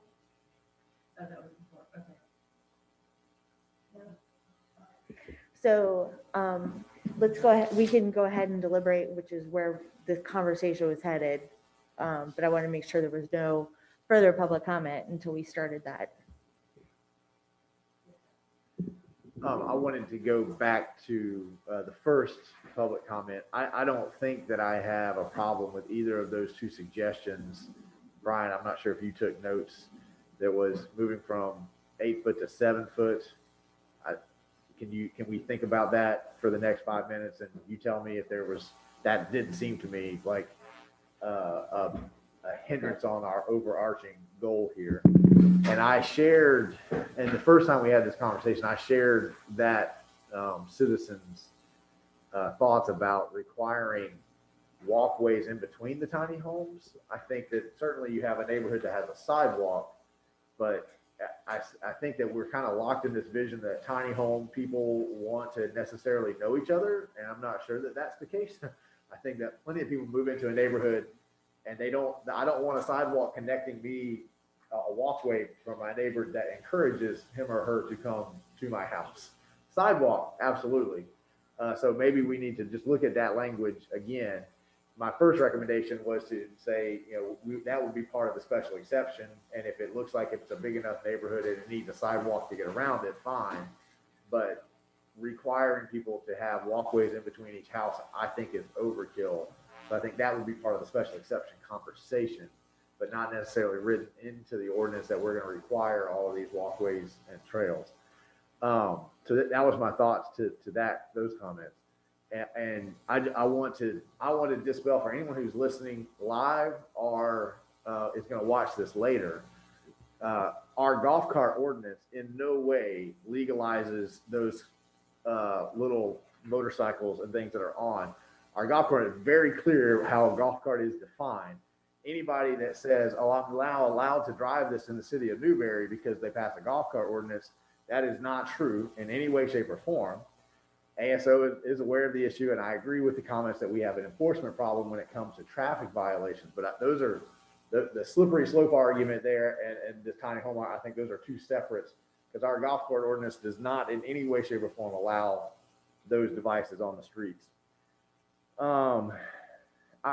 To Board Member Woodcock's concerns, I share those concerns as well. But I think that this is the vehicle and this is the avenue where we have those conversations. These are all advertised. We pay staff members to be here. We beg people to call in and give us feedback.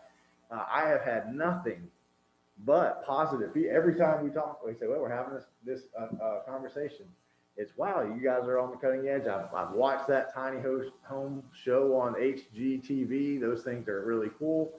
Make sure you do it right. It can be, so I've gotten a lot of public feedback about this conversation. And, every time how hard it is to get people to turn out. We could certainly have another workshop about tiny homes. I think we'd have the same people show up to that we do to these meetings. So we've had one conversation here. We had a conversation on the commission. We're looking at a draft that we're having a conversation at. There'll be another meeting in front of the commission. if we get to where we like this, we have to vote on it twice. So, I mean, there's going to be an awful lot of opportunities for people to say, I want to give some feedback. Getting them to show up and give that feedback is always the challenges. But I mean, what we're doing right now is that this is the conversation. This is what we're thinking about. Tell us what you think. Tell us if you think we're on the right track. I don't know of another method and vehicle where we'll pay staff as much as we pay staff to be here into the wee hours of the evening in order to encourage that kind of community involvement. Seems like there was one other comment I had, and this one's to Scott. Scott, can you hear me? There Yes, has Mr. been Mayor, I can some hear you. concerns about tiny homes as rentals. And I understand those concerns, but that's where code enforcement comes in. And I know that gets to another enforcement question, but I'm not sure that we are legally allowed to write something and say, well, you can build a tiny house or you can develop a tiny house neighborhood, but you can't do it for renters. Once you build it, it's yours, it's your property. I'm also, a lot of the places that we struggle with code enforcement are through landlords. I mean, I think that's just unfortunately the nature of some landlords, but I'm not sure what the mechanism that we have legally to prevent that. Is there? No, if a landowner wishes to put their tiny home into the Airbnb market, the state statute governs that. And if I'm an owner and I want to rent out my tiny home, then I'm allowed to do that. So that is not something that we can step on the toes of a landowner. Do we not have ordinances that prevent short-term rentals just because the city attorney mentioned Airbnb? We can only allow for a business license. So we're very restrictive on what we can allow. State of Florida supersedes that in its state statute. Okay. I think my interpretation, Mayor Marlowe, of the concerns of rentals wasn't necessarily the short-term rental or individual rentals, but it was more so a tiny home community becoming a multifamily project. Could we not require that tiny home neighborhoods must be individually platted lots to help avoid one owner owning an entire neighborhood and renting it out, if that were a concern?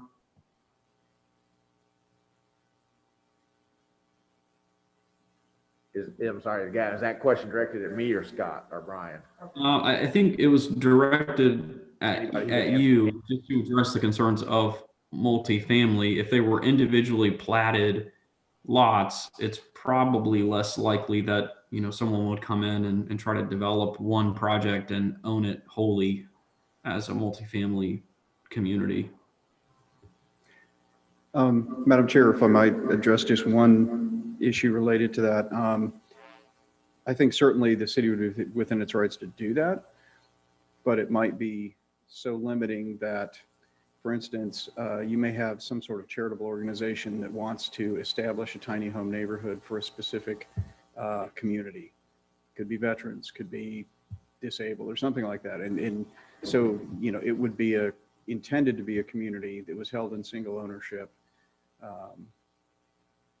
You'd be preventing that type of activity, general activity as well. If you were to require individual platted lots, I guess conceivably you could still have the same project. All the lots would be individually platted and they'd still be under single ownership, which would kind of circumvent the intended prohibition on single ownership if you did it that way. And I don't think there's any way you could actually prevent that. But that's one concern I would throw out there, is that you would be preventing, say, a charitable organization or a foundation or something that wanted to establish a community for a specific target constituency that it may benefit. But I think we have to ask, is that the goal of the ordinance, is to permit charitable organizations for developing, or are we seeking to build a different style of residence for owners? Gavin, we missed the first part of that statement. Can you start it over again? Yeah, is the goal of the ordinance then to allow organizations and charitable organizations to build communities on behalf of a certain group of people, or is the goal of the ordinance to prevent or to allow the development of a new style of residences for homeowners? Because to me, those are two kind of different things that we're looking at, and I look at the first through a different lens that I look at it through if it's just for individual owners. Brian, I'll take that. I think what Brian is referring to is that there's a group in Newberry that has been trying to design something called villages for veterans. And their concept is a concept that's nationwide and it utilizes tiny homes. So I've been working with that organization, that group. Brian is aware of that, but I don't think that the intent of the ordinance is for specifically either one of those. I think the intent of the ordinance is to offer something that clearly there's a market for out there. So I wouldn't want to pigeonhole it into one or the other. I guess, I think Brian kind of talked himself into the loophole of how you, even if you required individual plats, you could still end up with the same issue. I guess my thought about that also is and I don't know that any of us have ever said that tiny homes is the answer to affordable housing. I think we've said that there may be affordable housing opportunities there, but anyone who's watched any of these things knows that you can end up spending $1 million on one of these tiny houses. So, I mean, it can be, but it can also be very, very elaborate. But I think if there is a shot at there being an affordable element here, it would have to be you'd have to make up for it in numbers. So if I'm going to develop a subdivision, maybe X number of them have to be rental units and X number of them I'm going to sell, which I don't think is any different than any of the developers we have in Newberry right now. I think every developer who makes a neighborhood owns some of the houses and rents them until he or she can sell them. I'm not sure if that answered either your concern or my concern.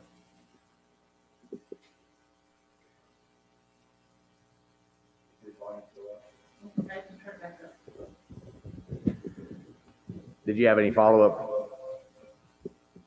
No, I think there's still a motion on the table. The two items that you pointed out, Mayor Marlowe, a few minutes ago regarding the depth of the porch moving from 8 feet to 7 feet, I think that's a fine change to the motion.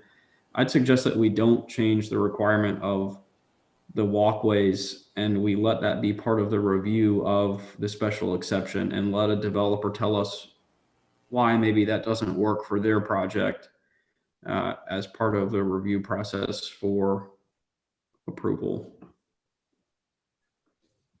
I think from reading over this, though, that the walkway requirement on here isn't as restrictive as having a walkway between each house. It just says a system of interior walkways shall be provided to connect all homes with each other.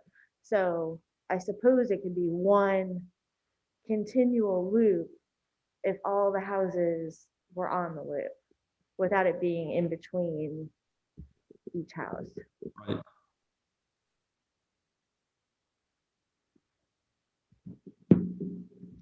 Madam Chair, I have been listening to this and I see great possibilities for this. I appreciate the work that the staff has done to show us some examples of what could be.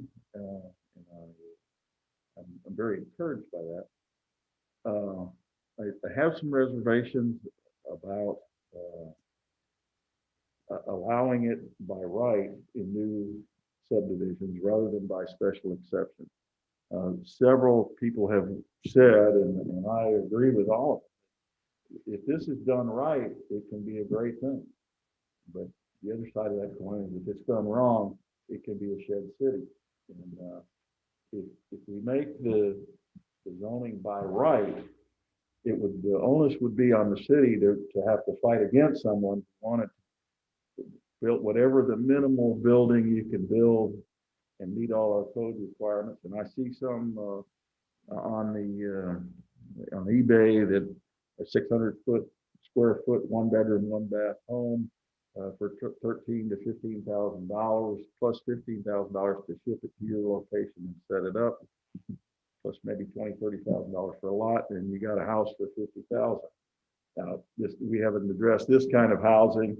We've mostly been looking at the higher end thing, and my hope would be that we would get the very charming and chic subdivisions with all the types of homes you put up there. But if it's by right, and if a developer can comply with everything in our code and still come up with a $50,000 house, you leave that door open.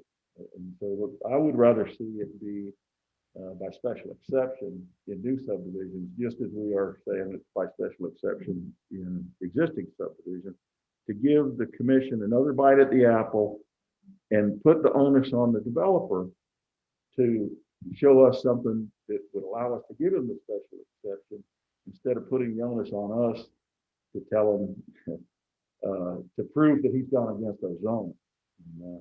So I would recommend that. And I would also point out that a $50,000 house, if it's owner occupied, you get a $50,000 homestead exemption, so you're not going to be paying any taxes.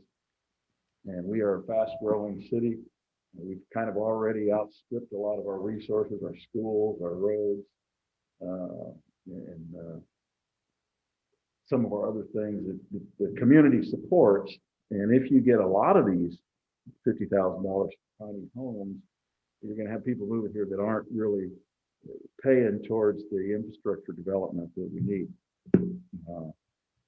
And I agree with everybody else about the porches. I don't know that porches need to be 8 feet. If a builder of these houses says that would knock them out of the business. That does seem like, I mean, my porch at home is 8 feet, but I've got a big house. If I'm only building a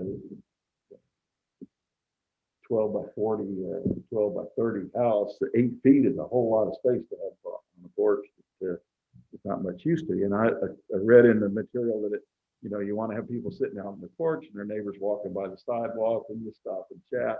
And that's a whole different situation from most of our neighborhoods, where you got a garage door with an automatic door opener, and you open that door and you drive your car and shut the door behind you. You never have to see your neighbors. But we've had some very nice neighborhoods, like in Tioga Jockey Club, where your cars parked in the back and people walk along the sidewalks, and you can chat with your neighborhood. And that's kind of a nice concept. I like that. But in this application, I think 8-foot porch is maybe a little unreasonable. Maybe we can leave it a little open. Instead of saying what the dimensions of the porch have to be, you could just say that it has some sort of a porch. I think with the back porch, we didn't put any dimensions. We just said there needs to be a porch there. And that's about all I have to add. And that's my comment.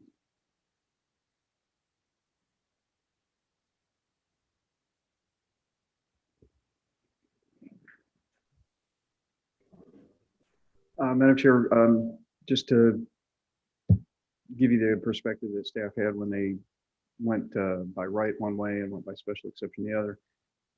In staff's mind, the special exception was because you were sort of inserting a tiny home neighborhood into an existing an area that's already been developed around it. And so it provides for a lot more potential public input by the surrounding residents. By right, we felt that the review of the development order and the development agreement that the developer is going to have to bring in for a new subdivision provided adequate review by the Planning and Zoning Board and the Commission. Almost the same thing as the special exception. It just doesn't raise the additional requirements of a special exception, give quite as much latitude that you have with a special exception, the Commission. And also, too, you don't have the element of inserting a tiny home neighborhood into an existing developed area. Everybody who's buying around that would be aware that there's a tiny home neighborhood being developed as part of the overall new subdivision. That was kind of the thinking behind it, but it could be done either way. And Brian, if Board Member Johnson's motion passes, whether it's by right or by special exception, the P and Z and the commission will see renderings of the buildings and what they look like, which will also speak to what Mayor Conrad is concerned about.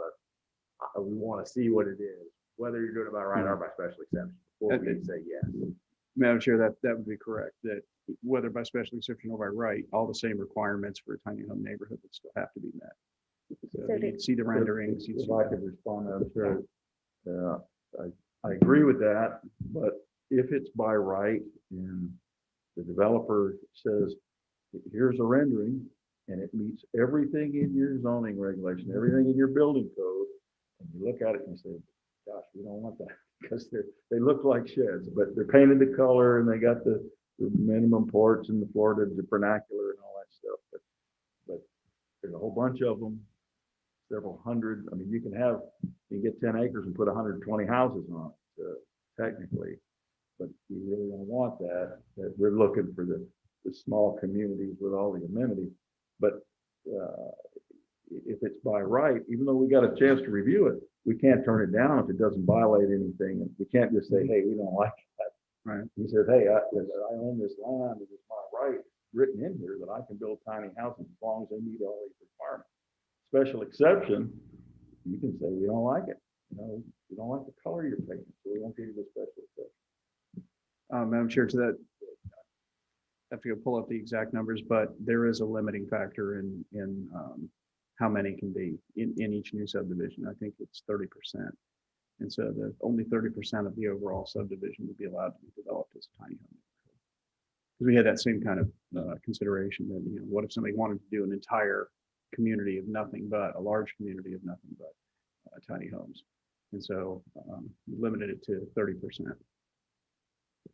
And so for clarification, I just want to ask, since the difference between a normal subdivision, tiny house, if the wording is kept as is, versus a special exception, would be that the perimeter would be noticed for a special exception versus not for a normal action. Actually, Madam Chair, the perimeter of the surrounding area is going to be noticed either way, because if a developer comes in with an application for a PRD or an MU or a PD, we have to notify the surrounding area. And so everybody within, if it's in a resident or a non-agricultural area, then it's going to be 400-foot perimeter. If it's in an agricultural area, it'd be 1,000-foot perimeter for actual notification of the surrounding area, as well as the advertising. And so then what exactly, how can I word it? What exactly would be the difference between a normal action and a special exception? I'm sure the special exception does a couple of things. It adds some additional layers potentially to the requirements. In this case, because the tiny home neighborhood ordinance would specify, regardless of whether special exception or through development order, whichever process, there's this minimum criteria you have to meet. Both would meet the same level of standard. The difference is the special exception, to Member Conrad's point, the special exception gives the Board of Adjustment greater leeway, greater discretion over what's allowed.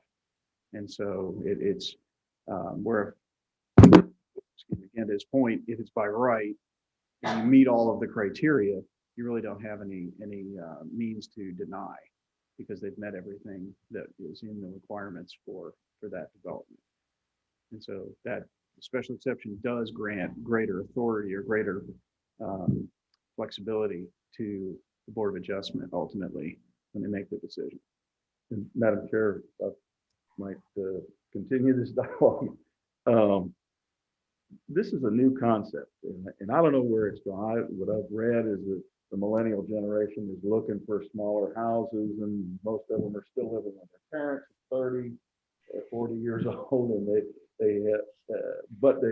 if they were offered home ownership at these low cost, it might change to where you have a lot of younger people looking for these kind of homes.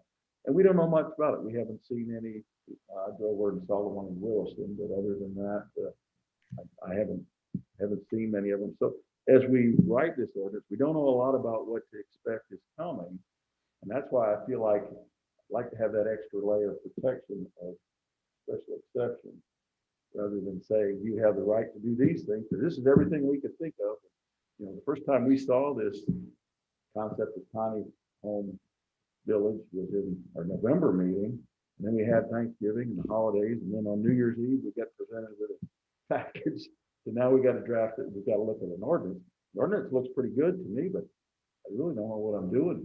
I don't know what the issues are with tiny home villages. And I just want to give ourselves as much protection for the city of Newberry as we can. Madam Chair, does my motion require it to be voted no before we can make a new motion if we wanted to add Mayor Conrad's concerns, or can I amend my motion before a second? You are allowed to amend your motion if you so choose, and the second will also need to accept the amendment.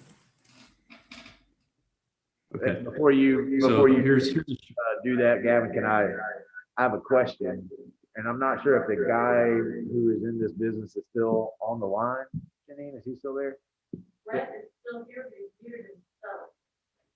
Well, if you can hear us. I'm here. I'm sorry. My question is, because one of the concerns that I have about having an ordinance that only allows things to happen by special exception and having such a high bar to meet when it comes to renderings and site plans and all those kinds of things is, you know, a special exception is your highest risk as an applicant, because the board you're going in front of can say no for any whimsical reason that they want to.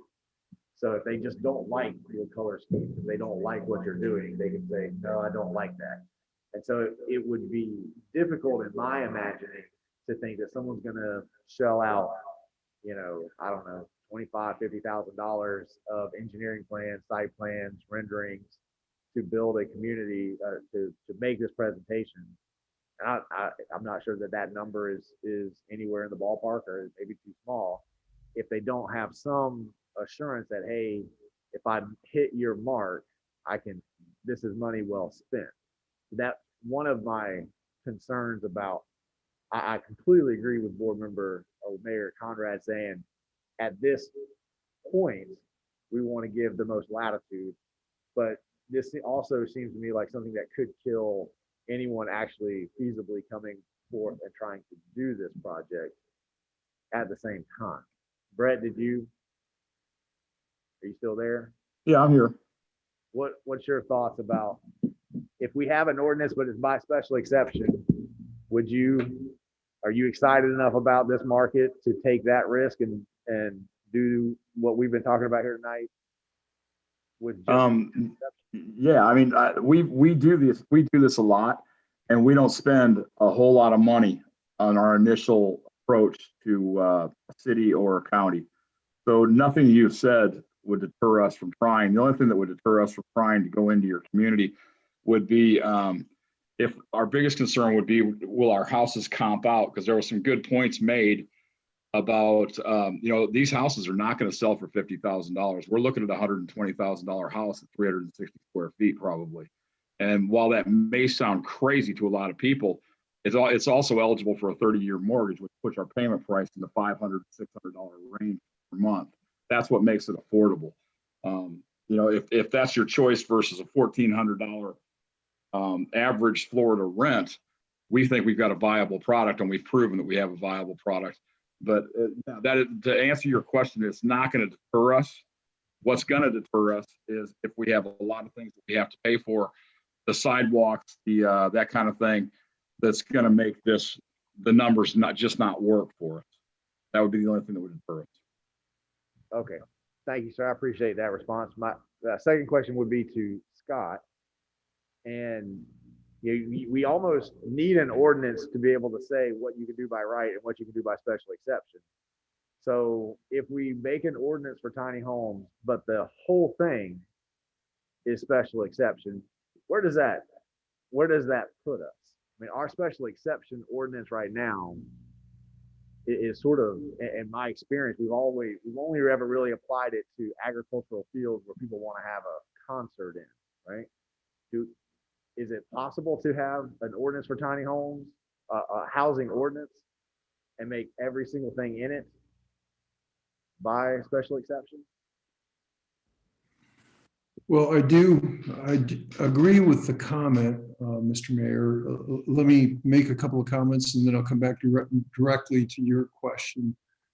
I do agree with the concept that was enunciated by Mayor Conrad and also by Brian, that a special exception, just to define it for your purposes, a special exception is a relaxation of the code in a special circumstance. It creates special conditions as to the allowance of a permit in a certain zoning category. So that's what a special exception does. And I agree with what both Bill and Brian said, that gives your reviewing authority the greatest amount of discretion and latitude. So yes, that is accurate. I think in this instance, you would, now getting more direct to your question, Mr. Mayor, could we create a special exception environment in 4.19, 4.20, and 4.21? Yes, I think we could. Those developments, mixed use, planned residential development, planned development, all do require a heightened review process because you're mixing different types of uses all in one category. Where I think the special exception in this instance is a little different is that you have design criteria and architectural criteria that you also have governance over in the permitting regime. And so that's a little different than normal. And so I think in this instance, and because this is so new, I think you would have the latitude legislatively to add that in. If you wish to do that in the areas that we just talked about, 4.19, 4.20, and 4.21, I think you could do that, Mr. Mayor, legally. Okay, thank you, sir. That's really only my only question. So if Board Member Johnson wants to amend it to follow along with Mayor Conrad's advice, I don't think that would be a problem at the beginning here. And like I continue to say, a year from now, we can come back and say, all right, we're more comfortable with this. We're willing to shift some things over by right, unless someone has a major objection to those concerns. Anyone have a major objection to those concerns? Not to put words in your mouth, Gavin. That's where you're headed with your amendment. Yeah, so just to confirm with the board before I make the amendment, my amendment is going to, it will still include the change to the language to require color renderings and elevations of the neighborhood design and of the individual structures to be constructed. It will remove the right for the ordinance and require special exception for both new neighborhoods and for infill sites. And we are removing the language that sets a minimum standard of 8 feet of depth for front porch to language that just requires a usable front porch. I believe that's correct. I'll second it. So procedurally, I have a question for the city attorney. Do we vote on the amendment and then vote again? Or because he amended his original motion, do we just vote on the motion as is? Since the movement has amended his original motion, and I assume the second is also accepting the amendment. Okay, Janine's shaking her head yes. So that means you can vote directly on the motion that's on the floor. Okay. Madam Chair, I have one more question before you call for the vote. Before this comes in front of the commission, I'd like staff, because I don't actually know any tiny home develop. We have one on the line, fortuitously. But I don't want to, I want to have more data before we go in front of the commission. So I know he said that that wouldn't deter him. I'd like to know if that would deter other developers from attempting to do something like this in Newberry before this comes back in front of the commission. So could you guys try to find, I'll try to find somebody as well. But I want to make sure that we have good data before we do this again. Do you mind if I jump in real quick here? Might be able to answer that question. Go ahead. Thank you. Currently, we're the only tiny home builder in the country that can do what you guys are asking be done in a modular way. Site building is a whole nother discussion, but we're the only ones who have gone through the trouble to get our plans licensed or registered with the state and the DBPR website and that type of thing. I don't think you're going to see a whole lot of that kind of activity unless it's site building. That's all I wanted to say. Thank you.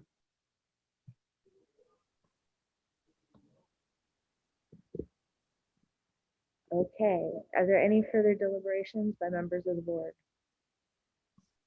So we will go to a roll call vote. Board Member Johnson, Aye.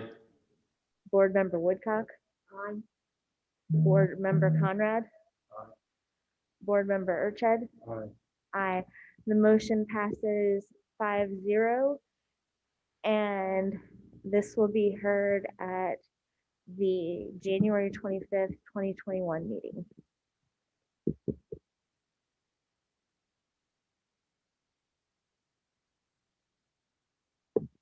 Are there topics for members? Board Member Johnson, I have nothing. Board Member Woodcock, Nothing. Mayor Conrad? No. I have nothing. Board Member Urched? Mayor Marlowe? I just want to send my condolences to the family who lost the gentleman on Newberry Road the past couple days ago. That's not a great way to start 2021. So know our thoughts and prayers are with you. And with that, this meeting is adjourned. Thank you very much. Oh, wait. The farmer's market reopens this Saturday at 8 a.m. And with that, this meeting is adjourned.